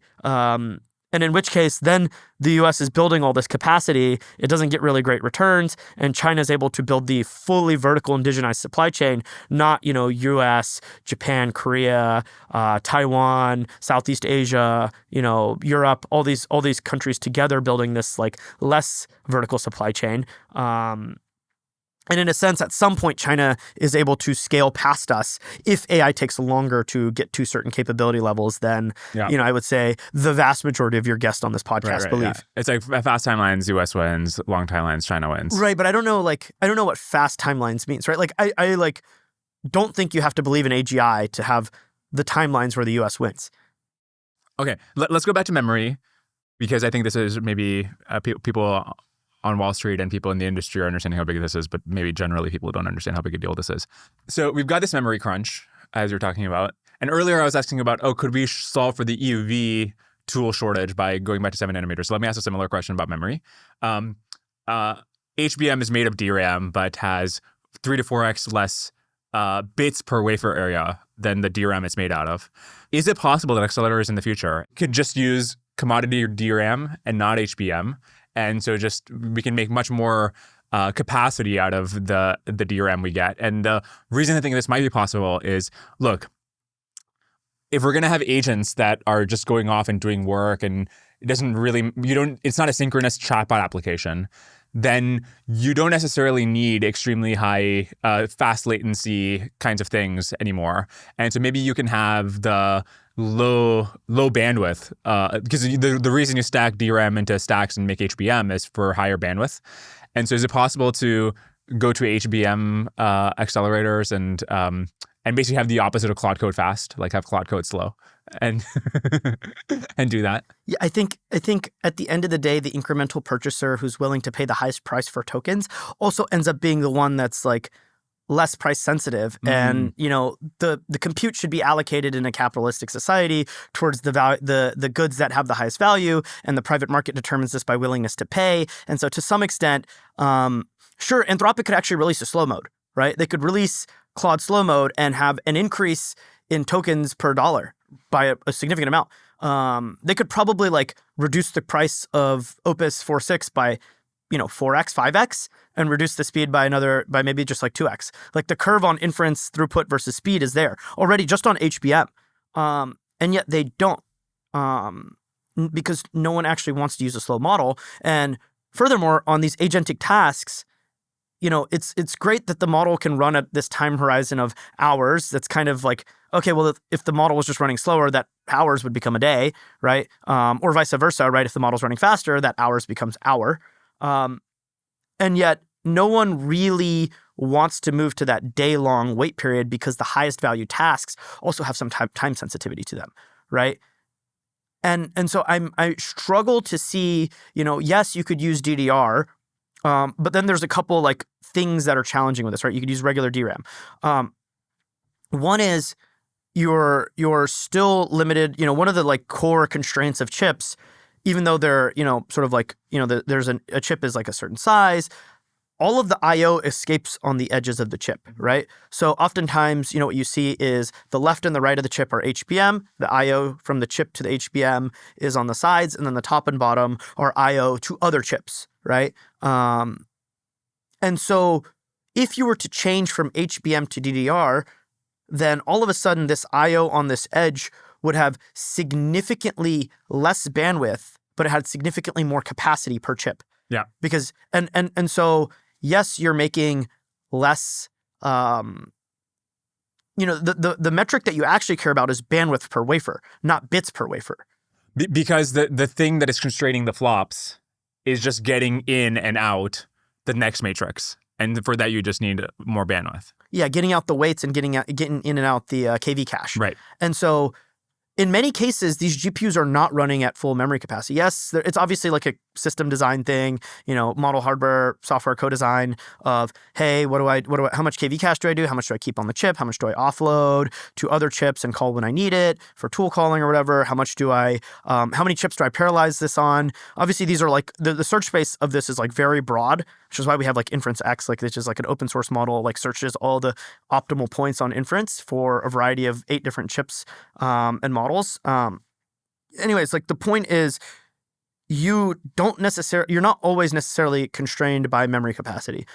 You can be constrained by flops, you can be constrained by network bandwidth, you can be constrained by memory bandwidth, or you can be constrained by memory capacity. There's sort of like 4, if you're really to simplify it down, there's like 4 constraints, and each of these can break out into more. But in this case, if you switch to DDR, yes, you produce 4x the bits per DRAM wafer, but all of a sudden the constraints shift a lot, and your system design shifts a lot. You go slower, yes. Is the market smaller? Okay, maybe, possibly. But also now all of a sudden, all these flops are wasted because they're just sitting there waiting for memory. It's like, great, I don't need all that capacity because I can't really increase batch size because then the KV cache is going to take even longer to read. Makes sense, yeah. And so Interesting. What is the bandwidth difference between HBM and a normal DRAM? Yeah, so an HBM stack of HBM4, let's just talk about like the stuff that's in Rubin because that's what we've been indexing on, is 2048 bits across, connected in an area that's like 13 millimeters wide. So 2048 bits, and it transfers memory at around 10 gigatransfers a second.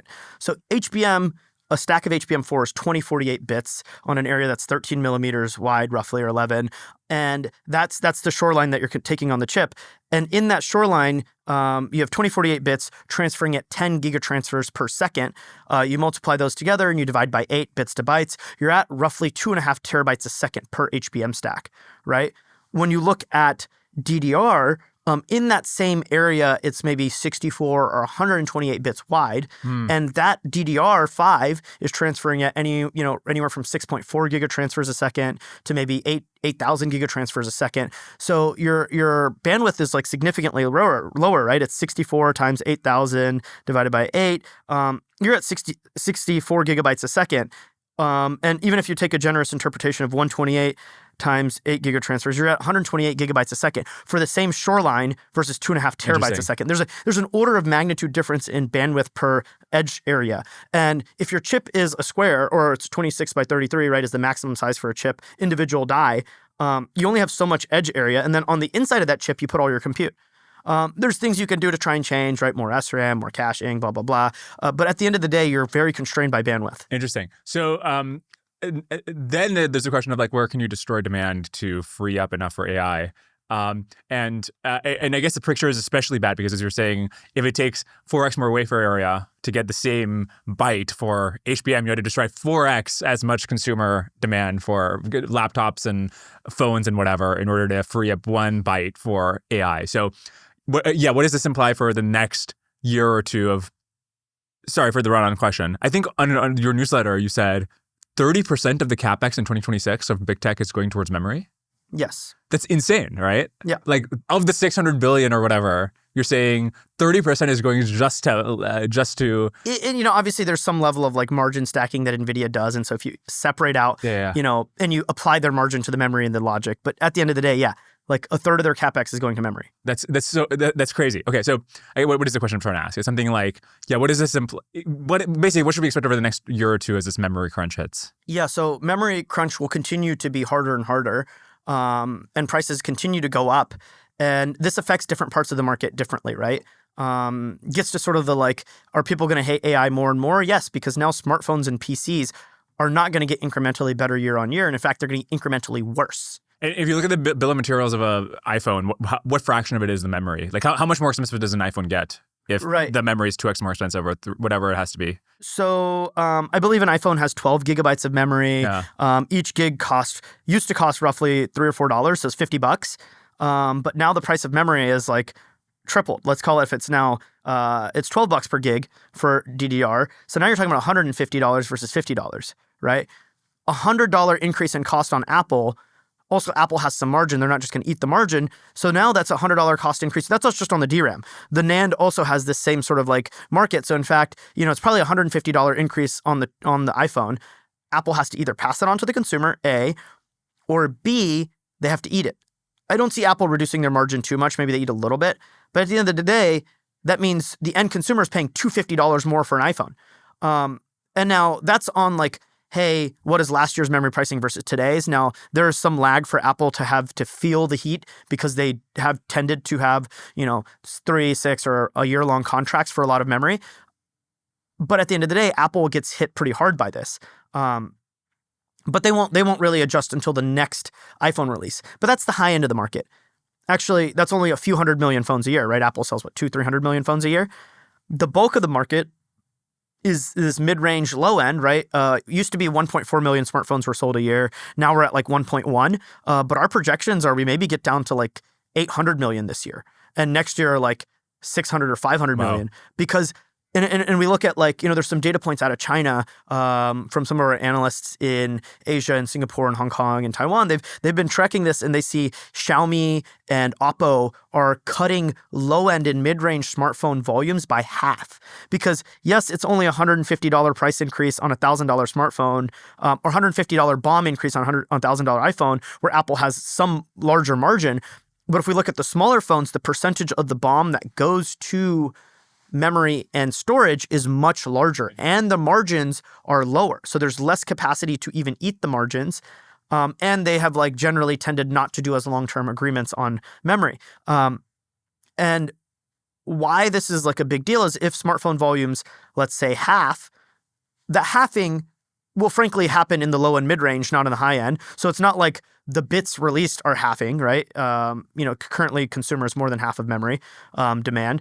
Even if you half the smartphone volumes because of the shape of the halving, right? It's like low end gets cut by more than half, high end gets cut by less than half because you and I will buy, the high end phones that cost north of $1,000, we'll buy them even if they get a little bit more expensive. And Apple's volumes will not go down as much as like a low end smartphone provider. And the same applies to PCs. And what this does to the market is quite drastic, right? DRAM gets released, goes to AI chips who are willing to do longer term contracts, willing to pay higher margins, et cetera, because at the end of the day, the margin that they extract is much larger from the end user or whatever. And so this probably leads to like people hating AI even more, right? Because they're going to start being like, today you already see all the memes like on like PC subreddits and PC like Twitter, gaming PC Twitter is like, cat dancing videos. And it's like, this is why memory prices is doubled and you can't get a new gaming GPU, right? Or you can't get a new desktop. And it's going to be even worse when memory prices double again, especially DRAM. Another dynamic that's quite interesting is it's not just DRAM, it's also NAND. NAND is also going up in price. Both of these markets have expanded capacity very slowly over the last few years. NAND almost zero, but smartphones the percentage of NAND that goes to phones and PCs is larger than the percentage of DRAM that goes to phone and PC. So as you destroy demand, you unlock more, mostly for the DRAM purposes, you unlock more NAND that gets allocated and can sort of go to other markets. And so the price increases of DRAM will be larger than those of NAND because you've released more from the consumer. And in fact, you've produced more memory for AI. Sorry, but the NAND is, I maybe just explained it and I missed it. Is it because SSDs are being used in large quantities for data centers or? They are, but not as large quantities as DRAM. So, okay, but so you're saying they will also increase because they're using in some quantity, but like there's not as much a need as there is for HBM. Mm-hmm. Makes sense. One thing I didn't appreciate until I was reading some of your newsletters is that basically the same constraints that are preventing logic scaling over the next few years it's quite similar to what's preventing us from producing more memory wafers. In fact, like literally the same exact machine, this EUV tool is needed for memory. So I guess, yeah, maybe there's a question that somebody could be asking right now, like, well, why can't we just make more memory? Is that somebody you? Yeah, who knows? So I think the constraints, as I was mentioning earlier, are not necessarily EUV tools today or to next year. They become that as we get to the latter part of the decade. But currently, right, the constraints are more so, they physically just haven't built fabs, right? So over the last 3 to 4 years, these vendors have just not built new fabs. That's because memory prices were really low, their margins were low, and in fact, they were losing money in 2023 on memory. So they're like, oh, we're not building new fabs. And then like the market slowly recovered over time, but never really got amazing until last year.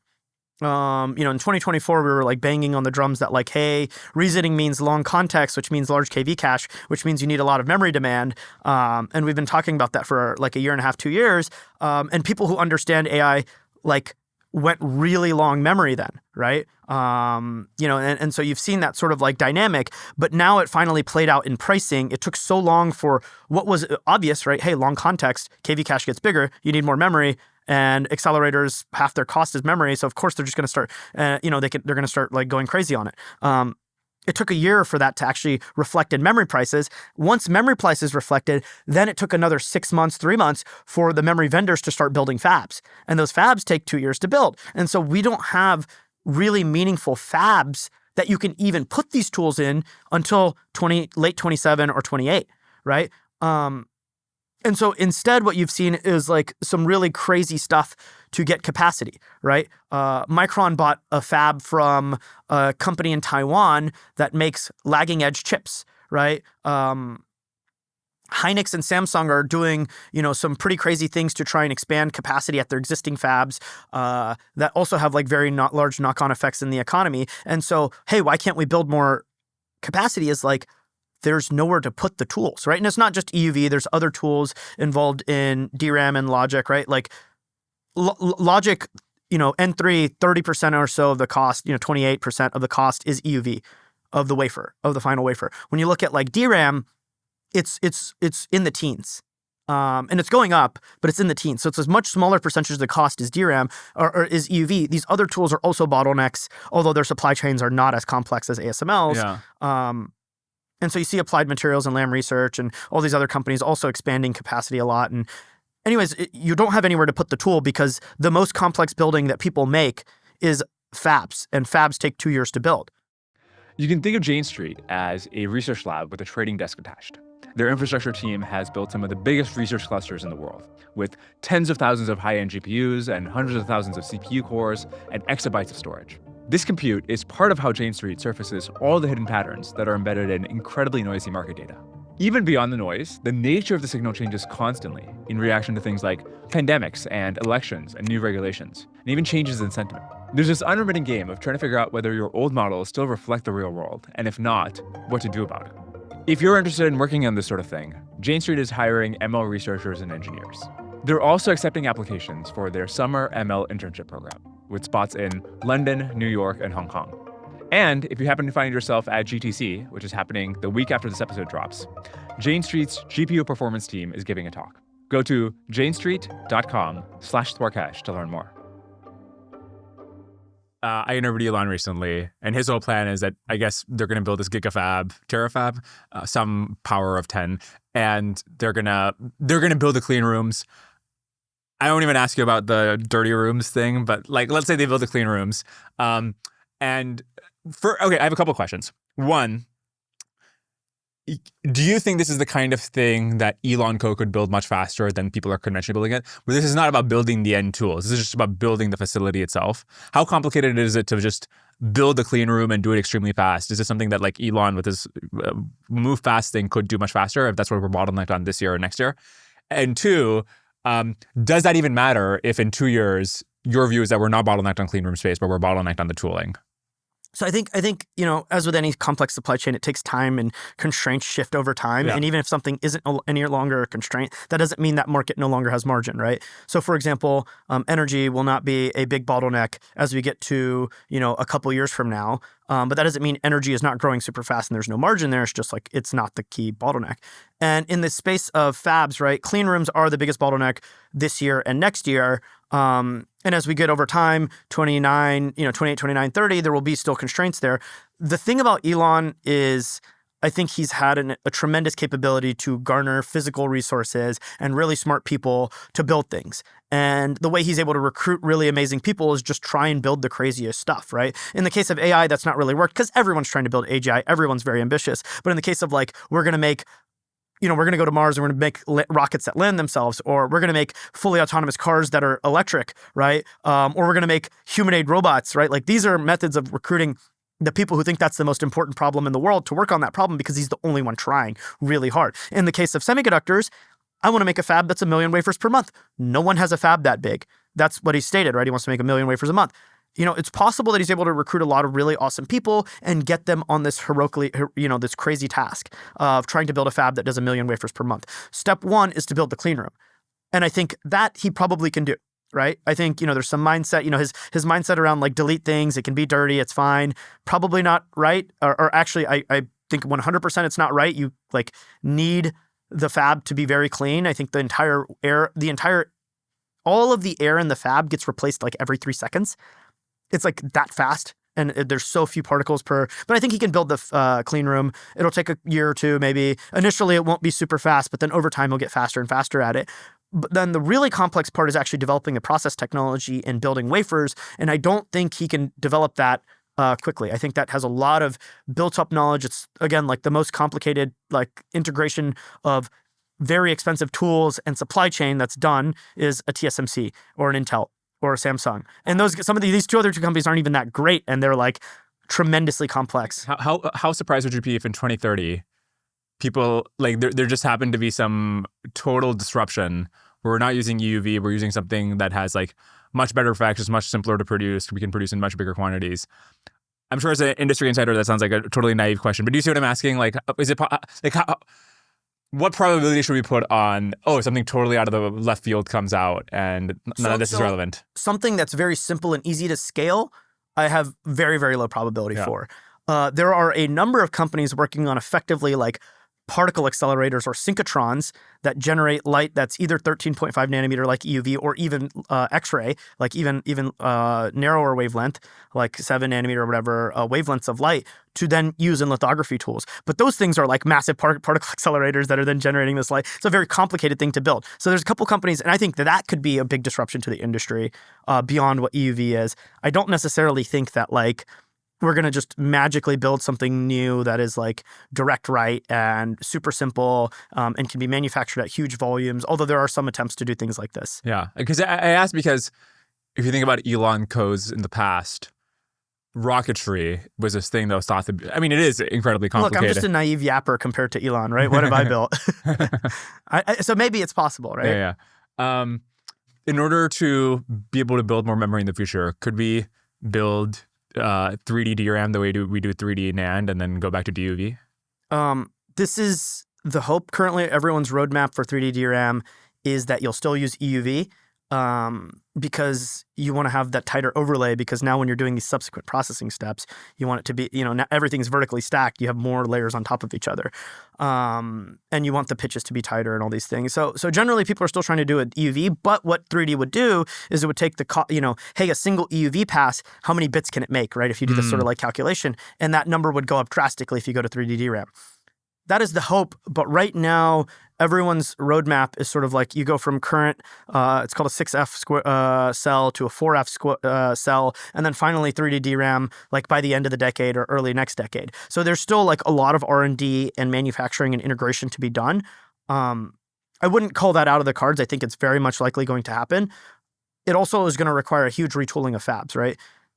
The breakdown of tools in a fab are very different, right? Actually, the lithography tool is the only thing that isn't like that different, but the number of them relative to different types of chemical vapor deposition or atomic layer deposition or dry etch or different kinds of etch chambers with different chemistries, all of these things, you have all these different kinds of tools for different process nodes. You can't just like convert a logic fab to a DRAM fab or vice versa, back and forth, or a NAND fab to a DRAM fab in a short amount of time. And in the same way, existing DRAM fabs require a lot of retooling just to go from 1B or 1 alpha to 1 beta to 1 gamma process nodes, because now they have to add EUV and change the chemistry stacks for when you're using EUV in terms of deposition and etch, and the EUV tool has to be there. And furthermore, like when you change to 3D DRAM, there's going to be an even larger shift. And so there's a lot of retooling of these fabs that needs to happen in terms of the tools.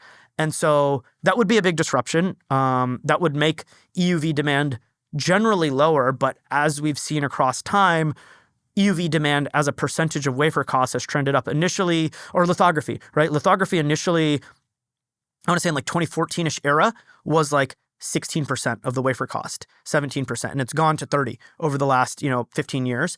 And for DRAM, it was in the mid-teens as well, or low teens, and now it's trended towards the high teens. And before we get to 3D DRAM, it'll likely cross into the 20% range. But then if we get to 3D DRAM, it tanks again in terms of the total end wafer cost as a percentage of EUV. Yeah. I guess you care less about like the percent of cost and more about how much it bottlenecks. Right, but the percentage of cost is sort of... a proxy, yeah. So if you're Jensen or Sam Altman or whoever who stands to gain a lot from scaling up AI compute, there's these stories that they'd go to TSMC and say, hey, why can't we X, Y, and Z? But I think the point you're making here is it doesn't really matter in some sense what TSMC does. And in fact, even if you have Intel and Samsung building more foundries, in the long run, you're going to be bottlenecked by ASML and other tool makers and other material makers. So first, is that correct interpretation? And second, then why should Silicon Valley people be going to the Netherlands to try to pitch ASML? Like right now, should they be trying to pitch ASML to make more tools so that like in 2030 they can have more AI compute? It's a funny dynamic we saw in 23, 24, and 2025. People who saw the energy bottleneck before others asymmetrically went to, Siemens, Mitsubishi, and of course GE Vernova and bought up turbine capacity. And now they're able to charge excess amounts for deploying these turbines places because of energy. And in the same sense, this could be done for EUV, except ASML is not just going to trust any random bozo who wants to buy EUV tools. In the sense that these turbines are much cheaper than EUV tools, and there's many more of them produced, right? Especially once you get to industrial gas turbines or not just combined cycle, but the cheaper, smaller, et cetera, less efficient ones. People put down deposits for these. So in a sense, someone could do this, right? Someone should go to the Netherlands and be like, I'll pay you $1 billion. You give me the right to purchase 10 EUV tools 2 years from now, right? And I'm first in line 2 years from now. And then over those 2 years, you then go around and wait for everyone to realize, oh, crap, I don't have enough EUV tools. And then you try and sell your option at some premium. Yeah. But all you're effectively doing is you're saying, ASML, you're dumb. You weren't making enough margin on these. I'm going to make a margin. And the question is will ASML even agree to this, right? And I'm like, I don't think so, right? So, but there's a world where they at least get the demand signal from that to increase production. Potentially. I agree. But it sounds like you're saying, they couldn't even increase production if they wanted to, given the right, but supply chain. That's exactly the market in which, if they can't increase production, just like TSMC cannot increase production that fast, and yet demand is mooning, then the obvious solution is to arbitrage this, because you and I know demand is way higher than they're projecting and their capability to build. So then you arbitrage this by locking up the capacity and then sort of doing a forward contract and then trying to sell it at a later date once other people realize, actually, shit, everything is fucked and we don't have enough capacity. And then you'll have this insane margin that ASML and TSMC should have been charging. But the thing is, I don't know if ASML and TSMC will ever agree to this. Okay, let me ask about power now. So it sounds like you think power can be arbitrarily scaled. Not arbitrarily, but yes. But beyond these numbers. And I think if I'm remembering correctly, your blog post on the power, how AI labs are increasing power, you were like, where you were implying that GE Vernova and Mitsubishi and Siemens could produce in gas turbines was like 60 gigawatts a year. And then there's these other sources, but they're like less significant than the turbines. And so, and only a fraction of that goes to AI, I assume. So yeah, if in 2030 we have enough logic and memory to do 200 gigawatts a year, do you just think that these things are on a path to ramp up to more than 200 gigawatts a year, or what do you see? Yeah, so I mean, right now we're at 30, right? Or 20. So this is critical IT capacity, by the way, right? This is an important thing to mention. When I'm talking about these gigawatts, I'm talking about critical IT capacity, server plugged in, that's how much power it pulls. But there's losses along the chain, right? There is loss on the transmission, there's losses on the conversion, there's losses on cooling, et cetera. And so you should gross this factor up, from 20 gigawatts for this year or 200 gigawatts by the end of the decade to some number 20, 30% higher. And then you have capacity factors, right? Turbines don't run at 100%. In fact, like if you look at PJM, which is the largest grid, I think, in America, sort of the Midwest, sort of Northeast kind of area-ish, not the full Northeast. But anyways, PJM, they rate in their models for like, hey, turbines, how much capacity? We want to have excess, roughly 20% capacity. In addition, in that 20% excess capacity, we're running all the turbines at 90% because they are derated some for reliability. Oh, things go down, maintenance, et cetera, et cetera, et cetera. So then in reality, the nameplate capacity for energy is always way higher than the actual end critical IT capacity because of all of these factors. Yeah. But it's not just turbines, right? If you were just making power from turbines, like that's simple, boring, easy, right? We're, humans and capitalism is far more effective. And so the whole point of that blog was, yes, there's only 3 people making combined cycle gas turbines, but there's so much more we can do, right? We can do aeroderivatives, right? We can take airplane engines and turn them into turbines as well. And there's even new entrants in the market, like Boom Supersonics trying to do that, right? And they're working with Crusoe. And also there's all the other ones like that already exist in the market. There's medium speed reciprocating engines, right? Engines that spin in circles, right? So sort of like any diesel engine, right? There's like 10 people who make engines that way, right? So Cummins, at least I'm from Georgia, and we people used to be like, oh man, you got a Cummins engine in there, regarding Ram trucks, but it's like, well, actually, automobiles manufacturing is going down. These companies all have capacity and could scale and convert that for data center power, right? Stick all these reciprocating engines. Yes, it's not as clean as combined cycle. Maybe you can convert them from diesel to gas if you want. But at the end of the day, these spinning engines, what about ship engines, right? All of these engines for these massive cargo ships, those are great. Nebius is doing that for a data center for Microsoft. In New Jersey, right? They're running these ship engines to generate power. Oh, there's, Bloom Energy's doing fuel cells. We've been like very positive on them for like a year and a half now because they have like such a capability to increase their production and their payback period for production increase is like very fast, even if the cost is a little bit higher than combined cycle, which is like the best cost and efficiency. And then there's solar plus battery, which as these cost curves continue to come down, those can come online. There's wind. And, of course, the derating of those, hey, when you put on a wind turbine, you might say, oh, I'm only going to expect 15% of the maximum power because things just oscillate. But you add batteries. There's all these things. And then the other thing is that like the grid is scaled for, hey, we are not going to cut off power at peak usage, which is like the hottest day in the summer. But in reality, that's a load spike that is 10, 15, 20% higher than the average.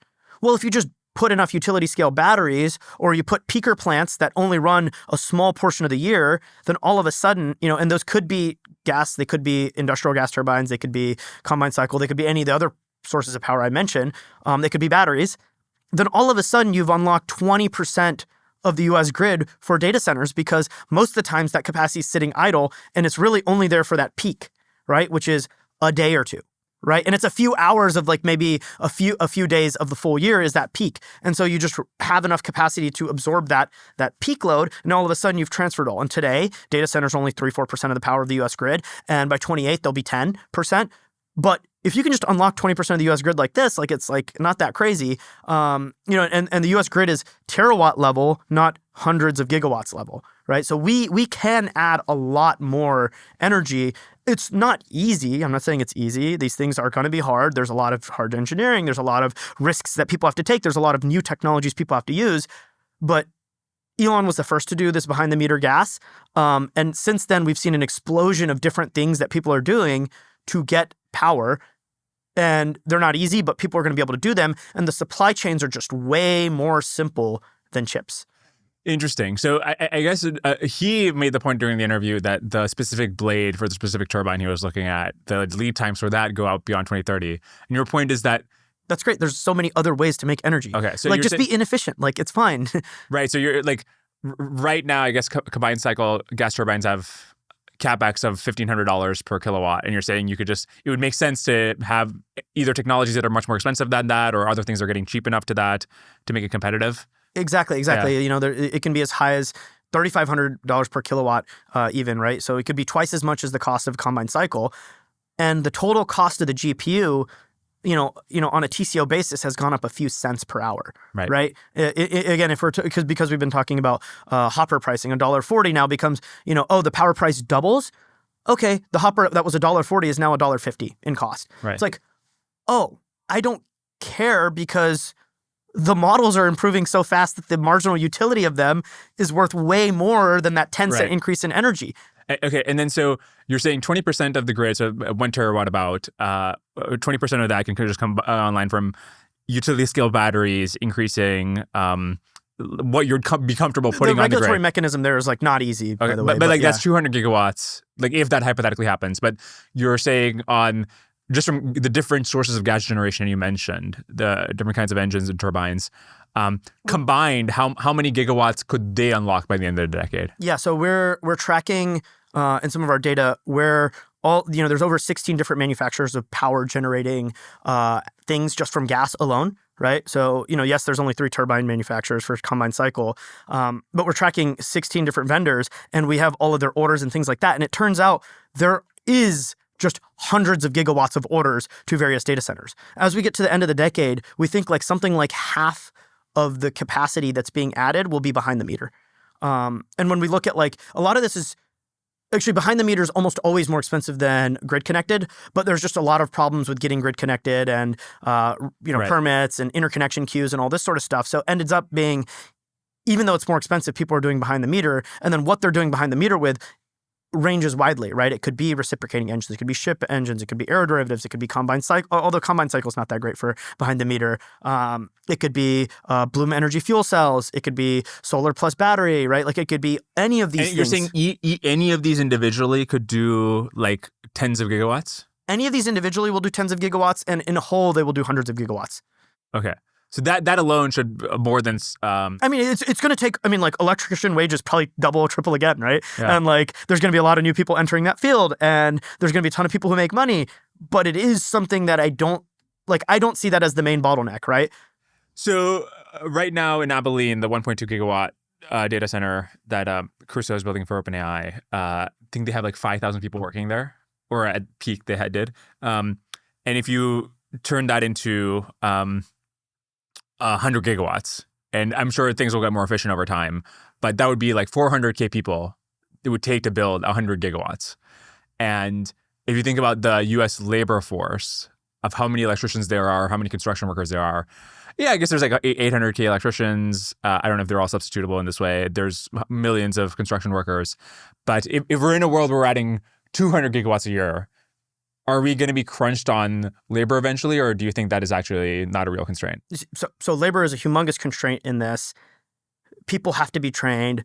Likewise, we probably start importing the highest skilled labor in this way, right? Because now it makes sense that, hey, a really high skilled electrician in Europe who was working on destroying power plants now comes to America and is building data center, high voltage electricity, power moving across the data center, right? Something like this, right? Humanoid robots maybe start to, or robotics at least start to, but the main factor is going to be for reducing the number of people is modularizing things and making them in factories in Asia. Unfortunately, but, like, at least for America, but, Korea, Southeast Asia, in many ways, China as well. But, these areas are going to are going to ship more and more built out sections of the data center, and those will be shipped in, right? Maybe today you currently ship servers in or a rack in, and then you plug that into different pieces that you're shipping from different places. But now you'll ship it to a factory and integrate the entire, hey, maybe this is a 2 megawatt block, and this block goes from high voltage power to the voltage power the voltage and maybe DC that you deliver to the rack instead of being AC and high voltage, right? Or something like this, right? Or cooling, you ship a fully integrated thing that has a lot of the cooling subsystems already put together. Or, because plumbers are also a big constraint here, or furthermore, you take, instead of just a single rack, and now you have people wiring up all these racks with power and electricity and blah, blah, blah, blah, blah, you take a skid and you put an entire row of servers, and that is shipped from the factories. And today, a single rack may be 120, 140 kilowatts. But as we get to next generation, Nvidia Kyber and things like that, it's almost a megawatt. And then in addition, if you do an entire row, it'll have the rack, it'll have the networking, and it'll have the cooling and the power racks all integrated together. So now when you come in, actually you have much less stuff to cable, whether it be networking, fiber, whether it be the power, right? There's fewer power things to connect, and then there's fewer plumbing things to connect, right? And so this drastically can reduce the amount of people working in data centers, and therefore the capability to build these will be much larger. And along the way, there will be, new things mean, some people will move faster to new things, some people will move slower, right? Crusoe and Google have been talking a lot about this modularization, as has people like Meta and many others, right, have been talking a lot about this modularization, and others are going to be slower to doing it. But at the end of the day, and people who move faster to new things may have more delays, or people who are slower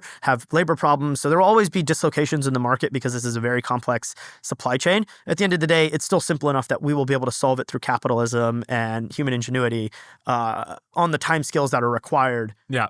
Okay. So speaking of big problems to solve,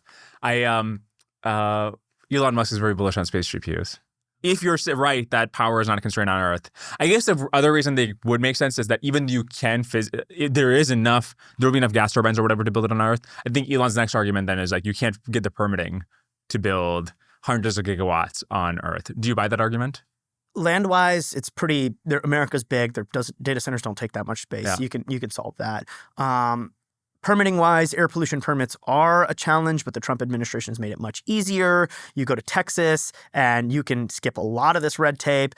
And so, Elon had to deal with a lot of this complex stuff in Memphis, and then building a power plant across the border, and all these things for Colossus 1 and 2. But at the end of the day, there's a lot more you can get away with in the middle of Texas, right? But why, given that Elon lives in Texas, why didn't he just go to Texas? I think it was partially they over-indexed on grid power for a temporary period of time, right? Because that's just what they thought they needed more of. Because they had an aluminum refinery connected to the grid there. It was an appliance factory that was idled. But I think they may have indexed more to what was grid power. They may have indexed more to water access and gas access, because actually I think they bought that knowing that the gas line was right there and they were going to tap it. Same with water. It was a whole host of different constraints. It was probably an area where electricians and things like that were easier to find. But at the end of the day, I'm not exactly sure why they chose that site. I bet Elon would have chosen somewhere in Texas if he could have gone back. But because of the regulatory challenges he's faced, it's ultimately permitting is a challenge. But America is a big place, and there are 50 states, and things will get done. And there are a lot of small jurisdictions where you can just transport in all of the workers that you need for a temporary period of 6 months to a year, depending on the type of contractor. It can be even 3 months depending on the type of the contractor that's coming in, and put them in temporary housing, pay out the butt because labor is very cheap relative to the GPUs and the power, or not the power, but the GPUs and the networking and so on and so forth, and the end value of the tokens it's going to produce. So all of these things have plenty of room to be paid for.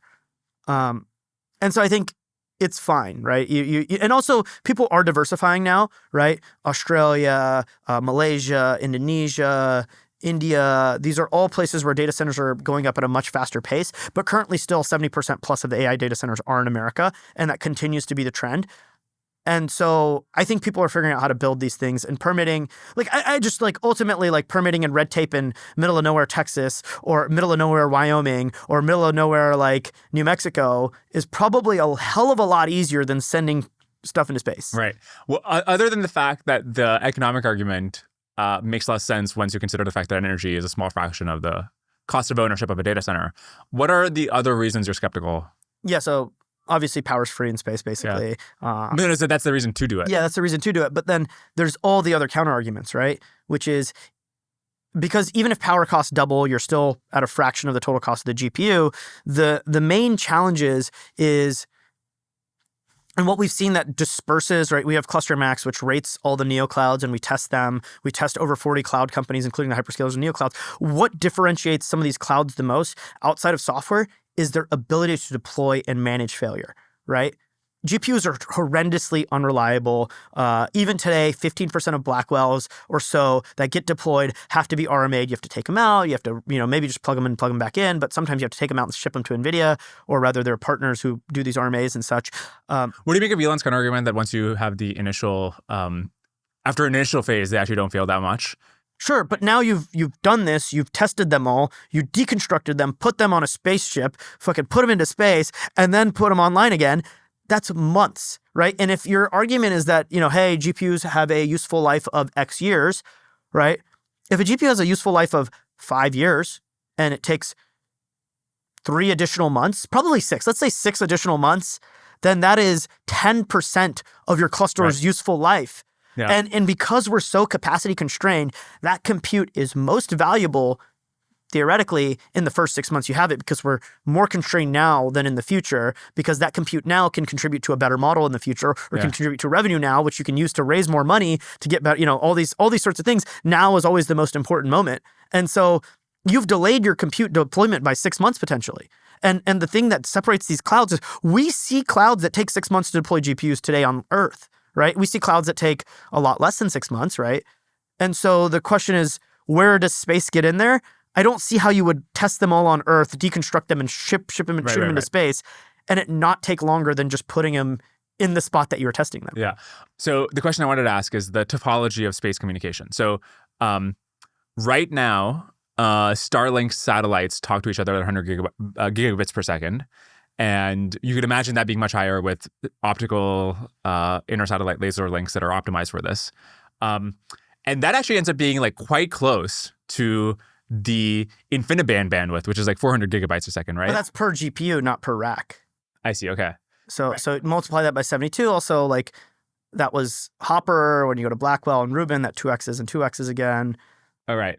But how much compute is happening per during inference? Are the different scale-ups still working together, or is it just happening? It's a batch within a single scale-up.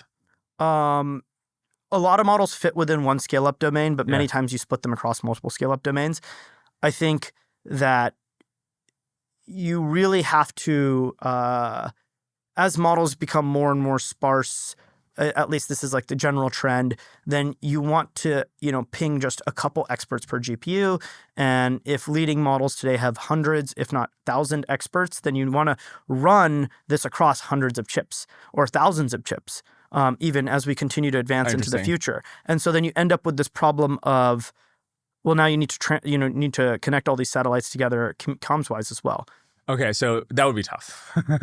Because I was imagining if there's a world where you could do a batch inference for a batch on a single scale up, then maybe it's more plausible. But if not, then it's much tougher. Networking these chips together is a problem, and you can't just make the satellite infinitely large, right? There are a lot of challenges with physics to making a satellite really big, right? So then that's why you need these interconnects between the satellites. Those interconnects are more expensive than a cluster 20% of the cost or 15% of the cost is networking. All of a sudden now you're making it space lasers instead of pretty simple lasers that are manufactured in millions of volumes with, pluggable transceivers. And those things are very unreliable as well. More unreliable than the GPUs, by the way. Across the life of a cluster, you have to unplug, clean it all the time, right? Unplug, replug it just for random reasons. These things are just not as reliable. So you've got that problem as well. You've got a more expensive, complicated space laser to communicate instead of this pluggable optical transceiver that's been in super high volume. Okay, so all in all, what does that imply for space data centers? So space data centers effectively are not limited by, hey, we have this energy advantage. It's actually just limited by the same contended resource. We can only make 200 gigawatts of chips a year by the end of the decade. So what are we going to do to get that capacity, it doesn't matter if it's on land or in space. It doesn't really matter, right? Because you can build that power, and I think human capabilities and capacity could get to the period where we're adding a terawatt a year globally of various types of power. At some point, we do cross the chasm where space data centers make sense, but it's not this decade, right? It is much further out once you have energy constraints actually being a big bottleneck, once you have space, land, permitting be a much bigger bottleneck as it subsumes more and more of the economy, and chips are no longer the bottleneck because chips are the biggest bottleneck. And so you want them deployed working on AI the moment they're done being manufactured. And so there's a lot of things people are doing to increase that speed faster and faster, whether it be modularizing data centers or even modularizing racks where you actually put the chip in at the data center, but only the chip and everything else is already wired up and ready to go at the data center. So there's things like this that people are doing to decrease that time that you cannot do in space.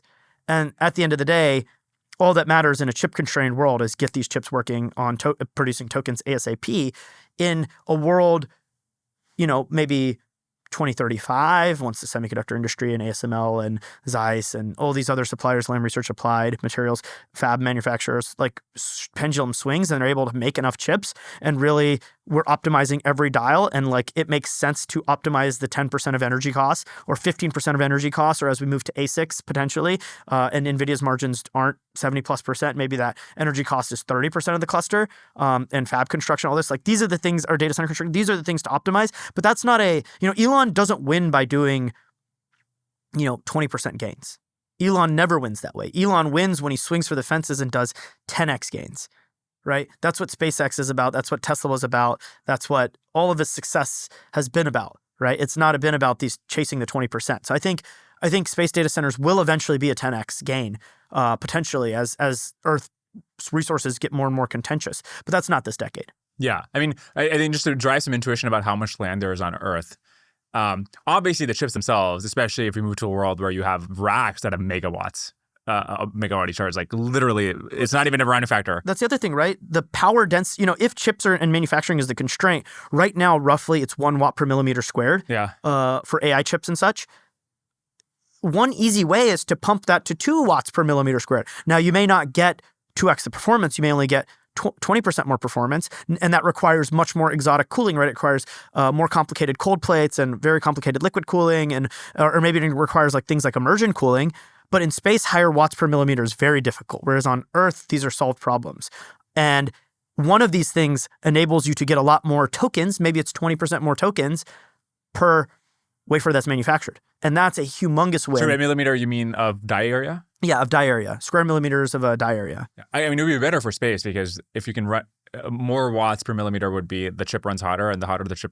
I guess it's a question of the computer chip engineering, but it cools to the power of fourth by Stefan Boltzmann's law. So if you can run a very hot chip because it allows the water to go. You can't run it hotter. You can only run it denser. And the problem is getting the heat out of that dense area means you have to move away from standard air cooling and liquid cooling to more exotic forms of liquid cooling or even immersion to get to higher power densities. And that's more difficult in space than it is on Earth. Yeah. And maybe it's at this point worth explaining what exactly a scale-up is and what it looks like for NVIDIA versus Trainium versus TPUs.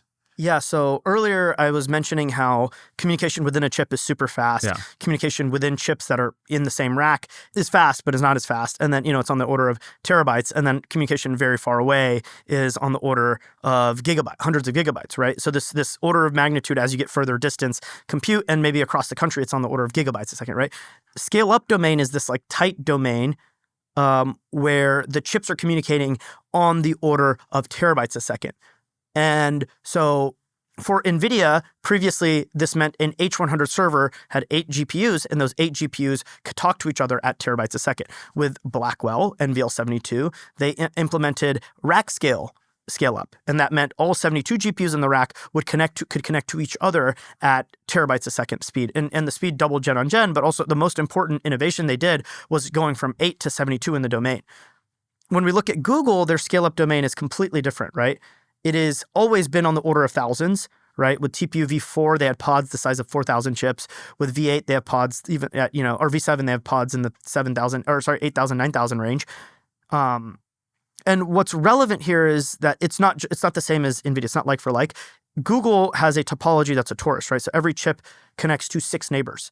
Rather than NVIDIA, the 72 GPUs connect all to all, right? So they can send terabytes a second to each other, to any arbitrary other chip in that pod of scale up. Whereas Google, you have to bounce through chips, right? So this means if TPU 1 needs to talk to TPU 76, then it has to bounce through various chips. And there is always some blocking of resources when you do that. So because that one TPU is only connected to 6 other TPUs. And so there's a difference in topology and bandwidth, and there are trade-offs and advantages of both, right? Google gets to have a massive scale-up domain, but then they have the trade-off of you have to bounce across chips to get from one chip to another.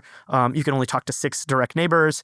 And so there is like this trade-off. And Amazon, it has mutated their scale-up domain. They're somewhere in between NVIDIA and Google effectively, where they're trying to make larger scale-up domains. They try and do all-to-all to some extent, which is what with switches, which is what NVIDIA does. But also to some extent, they use torus topologies like Google does. And as we advance forward to next generations, all 3 of them are moving more and more towards a dragonfly topology, which means there's sort of like there is some fully connected elements and there's some elements that are not fully connected. Yeah. So you can get the scale up to be hundreds or thousands of chips, but also have it not contend for resources when you're bouncing through chips. Related question. I heard somebody make the claim that the reason that parameter scaling has been slow and only now are we getting bigger and bigger models from OpenAI and Anthropic is that so original GPT-4 is over 1 trillion parameters, and only now are models starting to approach that again. And I heard a theory that the reason is that NVIDIA's scale-ups have just not had that much memory capacity. And so what was the claim exactly? If you have, say, let's say you have a 5T model running at FP8, so that's 5 trillion gigabytes. Yeah. And then you have the KV cache, let's say it's like... Just call it the same size. Okay, let's say it's the same size for one batch. So you need 10 terabytes to be able to run... a single forward pass, yeah. And then only with the GB200 and VL72 do you have an NVIDIA scale-up that has 20 terabytes, and before that they were much smaller. Whereas Google, on the other hand, has had these huge TPU pods that are not all-to-all, but still have, I think, hundreds of terabytes of capacity in a single scale-up. So does that explain why parameter scaling has been slow? I think it's partially the capacity and bandwidth, but also as you build a larger model, the ability to deploy it is slower, right? Like in terms of like, hey, what is the inference speed for the end user? That's kind of irrelevant. What's really relevant is RL. And what we've seen with these models and allocation of compute at a lab is sort of there's a few main ways you can allocate compute. You can allocate it to inference, i.e. revenue. You can allocate it to development, i.e. making the next model, and you can allocate it to research.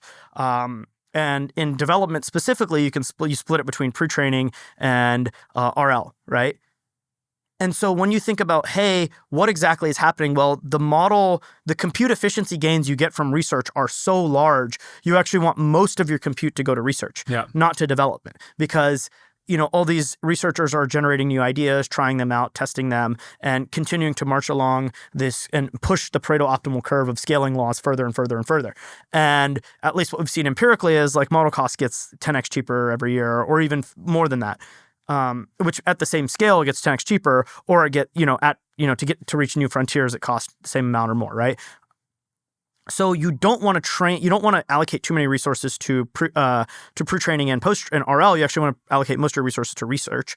And then in the middle is this like development period. If you pre-train a 5 trillion parameter model, now you have to spend all this time. How many rollouts do you have to do in these RLs? And these rollouts for a 1 trillion parameter model versus a 5 trillion parameter model are 5 times larger, which then means it takes, if you wanted to do as many rollouts, maybe the larger model is more sample efficient. Let's say it's 2x more sample efficient. Okay, great. Now you need 2.5x much time of RL to get the model smarter.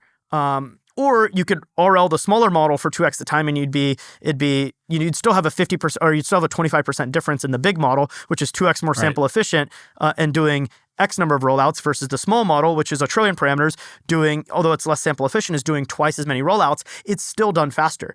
And so you get the model faster, sooner, and you've done more RL, and then you can take that model to help you build the next models, help your engineers train and do all these research ideas. And so this feedback loop is actually weighed towards smaller models in every case, no matter what your hardware is.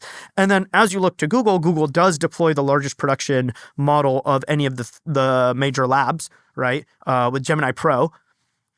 It is a larger model than GPT 5.4. It's a larger model than Opus. And so you end up with, yes, Google does this because they have a unipolar set of compute, right? Almost all TPU.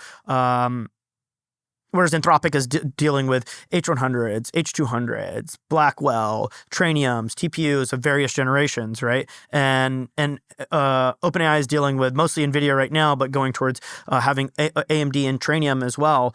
The fleets of compute, like Google can just optimize around a larger model, and they can leverage 1,000 chips in a scale-up domain to get, the RL time speed much faster, so that you can actually have this feedback loop be fast. But at the end of the day, in isolation, you almost always want to go with a smaller model that gets RL'd faster and gets deployed into research and development. Right. So you can build the next thing and get more compute efficiency wins.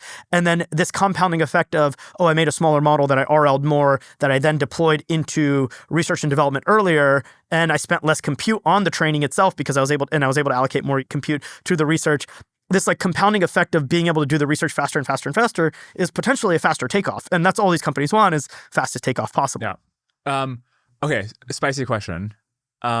You're explaining, you make the SemiAnalysis sells these spreadsheets, and you're always like, 6 months ago or a year ago, we told people the memory crunch, or now you're telling people the clean room crunch, and then in the future, the tool crunch. Why is Leopold the only person that is using your spreadsheets to make outrageous money? What is everybody else doing? I think there are a lot of people making money in many ways. I think obviously Leopold jokes that, he's the only client of mine that tells me our numbers are too low. Everyone else tells me our numbers are too high, almost ad nauseum. Whether it's a hyperscaler saying, hey, that other hyperscaler, their numbers are too high, and we're like, nah, that's it. And they're like, no, it's impossible, blah, blah, blah. And then you like finally have to convince them through all these facts and data when we're working with hyperscalers or AI labs that, in fact, no, that number isn't too high. That's correct. But eventually, like sometimes it's like 6 months later it takes them to realize, or a year later. I think other clients, like on the trading side, also use our data, right? We sell data to a lot of, I think roughly 60% of my business is industry. So AI labs, data center companies, hyperscalers, semiconductor companies, the whole supply chain across AI infrastructure. But then like 40% of our revenue is like hedge funds, right? And I'm not going to comment on who our customers are, but I think a lot of people use the data. It's just, how do you interpret it? And then what do you like view as beyond it? And I will say Leopold is pretty much the only person who tells me my numbers are too low always. And sometimes he's too high, sometimes I'm too low, right? But in general, I think other people are, doing that, and you can check you can look across the space at hedge funds and look at their 13Fs and see actually they own maybe not exactly what Leopold does, because it's always like a question of like, what is the most constrained thing? What's the thing that's most outside of expectations? And that's what you're really trying to exploit, is inefficiencies in the market. And in a sense, what our data shows is like making the market more efficient by making the base data of what's happening more accurate versus like. But in a sense, I think many funds do trade on information that is out there, and it's not. I don't think Leopold's the only person. I think he has the most conviction on the entire like about the AGI takeoff, though, right? Right. I mean, but the bets are not about like what happens in 2035. The bets that you're making, that are at least exemplified by public returns we can see for different funds, including Leopold's, are about what has happened in the last year. And the last year stuff could be predicted using your spreadsheets, right? So it's like it's less about, it's about buying like the next year spreadsheets. They're not just spreadsheets. There's reports. There's API access to the data. There's a lot of data. But anyways, I think. But do you see what I mean? Like it's not about some crazy singularity thing. It's about like, do you buy the memory crunch? A simple one though is like you only buy the memory crunch if you believe AI is going to take off in a huge way. And the memory crunch, a lot of it was predicated on like, at least for like people in the Bay Area who think about infrastructure, it's like obvious. KV cache explodes as context lenses get longer, so you need more memory. And then you do the math, and you also have to have a lot of supply chain understanding of like what fabs are being built and what data centers are being built and how many chips and all these things. And so we track all these different data sets like very tightly. But at the end of the day, it takes, someone to fully believe that this is going to happen. Like, I think a year ago, if you told someone memory prices were quadruple and smartphone volumes are going to go down 40%, over the year or two after that, people were like, "You're crazy. That never happened." Except a few people do believe that, and those people did trade memory, right? And people did. I don't think like Leopold was the only person buying like memory companies. I think there were a lot of people buying memory companies. He, of course, sized and positioned and did things in better ways than some, maybe most, right? I don't want to comment on whose returns are what, but he certainly did well. But other people also did really well, right? Trying to be like this. Wow, you've made me diplomatic for the first time ever. No, you're fine. You're fine. I think it's hilarious, right? I'm being a diplomat, whereas usually I'm like spicy. Yeah. Okay. Maybe some rapid fire to close out. Can TSMC, if you're saying, look, the memory logic, et cetera, the N3 is mostly going to be AI accelerators, but then there's N2, which is mostly Apple now. And then in the future, I guess AI would also want to go on N2. Can they kick out Apple if Nvidia and Amazon and Google say, hey, we're willing to pay a lot of money for N2 capacity? So I think the challenge with this is chip design timelines take a long while. And so that's more than a year. And the designs that are on 2 nanometer are more than a year out. Yeah. And so what would really happen is Nvidia and all these others will be like, hey, we're going to prepay for the capacity and you're going to expand it for us. And then Apple would be, and maybe TSMC takes a little bit of margin, but not a ton. They're not going to kick Apple out entirely, right? What they're going to do is when Apple orders X, they may say, hey, we project you only need Y or X minus 1. And so that's what we're going to give you is X minus 1. And then that flex capacity Apple's kind of screwed on. Whereas traditionally, Apple's always over-ordered by like 10% and cut back by 10% over the course of the year. And some years they hit the entire 10%, just, volumes vary, right? Based on the season and macro, blah, blah, blah, blah, blah. And so I don't think TSMC would kick out Apple. I think Apple will become a smaller and smaller and smaller percentage of TSMC's revenue and therefore be less relevant for TSMC to cater to their demands.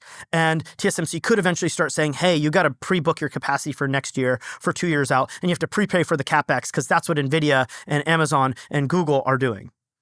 Yeah. I wonder if it's worth going into specific numbers on like, I don't have any of them on hand of like how many N2 wafers what percentage of N2 does Apple have its hands on versus over the coming years versus AI? Yeah, I mean, this year, Apple has the majority of N2 that's going to get fabricated. There's a little bit from AMD. They are trying to make some AI chips and CPU chips early. There's a little bit, but for the most part, it's Apple. And as we go forward to the year after that, Apple still, gets closer to like half of it as other people start ramping. But then it falls drastically, right? Just like for N3, they were half. We'll see. And when I say N2, that includes A16, which is a variant of N2. Over time, those nodes will be the majority. And what's also interesting is traditionally, Apple's been the first to a process node. 2 nanometer is actually the first time they're not. Well, besides Huawei, right? Huawei back in 2020 and before was the first with Apple, but they were both making smartphones. Now with 2 nanometer, you've got AMD trying to make a CPU and a GPU chiplet that they used advanced packaging to package together in the same time frame as Apple. And this is a big risk for AMD that causes potential delays, potentially, because it's a brand new process technology. It's hard. But at the end of the day, this is a bet that they want to do to scale faster than NVIDIA and try and beat them. As we move forward, actually, when we move to the A16 node, the first customer there is not even Apple. It's AI. And as we move forward, that will become more and more prevalent. Not only will Apple not be the first to a node, they will also not be the majority of the volume to the new node. And then they'll just be like any old customer. And because the scale of TSMC's CapEx keeps ballooning, but Apple's business is kind of not growing at the same pace, they become a less and less relevant customer. And they also will just cut their orders because things in the supply chain are kicking them out, whether it be packaging or materials or DRAM or NAND. These things are increasing in cost. They can't pass on all the cost to customers likely because the consumer is not that strong. And you end up with like this conundrum where they are just not TSMC's best bud like they have been historically. Do you think if Huawei had access to 3 nanometer, they would have a better accelerator than Rubin? Potentially, yeah. I think Huawei, they were the first with a 7 nanometer AI chip as well. They were the first with a 5 nanometer mobile chip, but they were the first with a 7 nanometer AI chip. The Huawei Ascend was like 2 months before the TPU and like 4 months before Nvidia's, I want to say, was it V100 or A100? A100, I think. Yeah. And so, I mean, that's just moving to a process node. That doesn't imply software. It doesn't imply hardware design, all these other things. But Huawei is arguably the only company in the world that has all the legs, right? Huawei has cracked software engineers. Huawei has cracked networking technologies. That's, in fact, their biggest business historically, right? And they have cracked AI talent. But furthermore, beyond NVIDIA, they actually have better AI researchers. And furthermore, beyond NVIDIA, they have their own fabs. And furthermore, beyond NVIDIA, they have, their own, end market of like selling tokens and things like that. And Huawei tends to be like they're able to get the top talent. NVIDIA is as well, but not as in much concentration. And Huawei has a bigger pool in China. It's very arguable that Huawei, if they had TSMC, would be better than NVIDIA. And there are areas where China has advantages outside of in areas that NVIDIA can't access as easily, right? Around not just scale, but also like some things around certain optical technologies China's actually really good at. So there's certain. I think it's very reasonable that if in 2019 that Huawei was not banned from using TSMC, Huawei had already eclipsed Apple as the biggest TSMC customer, and Huawei has huge share in networking and compute and CPUs and all these things. They would have kept gaining share, and they'd likely be TSMC's biggest customer. Wow, that's crazy. I've got kind of a random final question for you. So the other part of the Elon interview was robots, and so if humanoids take off faster than people expect, if by 2030 there's millions of humanoids running around which each need local compute, any thoughts on what that implies? What will be required for that? There's a lot of like difficulties with like the VLMs and all these things that VLAs that people are deploying on robots. But to some extent, you don't need to have all the intelligence in the robot. And it would be much more efficient to not do that, right? Because in the server, in cloud, you can batch process and all these things. So what you may want to do is, hey, a lot of the planning and longer horizon tasks are determined by a much more capable model in the cloud that runs at very high batch sizes. And then it pushes those directions to the robots who then interpolate between each subsequent action or is given like, hey, pick up that cup. And then the model on the robot can pick up the cup. And it's like, as it's picking up, it's like, oh, in fact, this, things like weight and all these things might have to be, and like force may have to be like determined by the model on the robot, but not everything needs to be like, hey, pick up the this, right? Or like, hey, that's a headphone. Actually, I'm the supermodel in the cloud.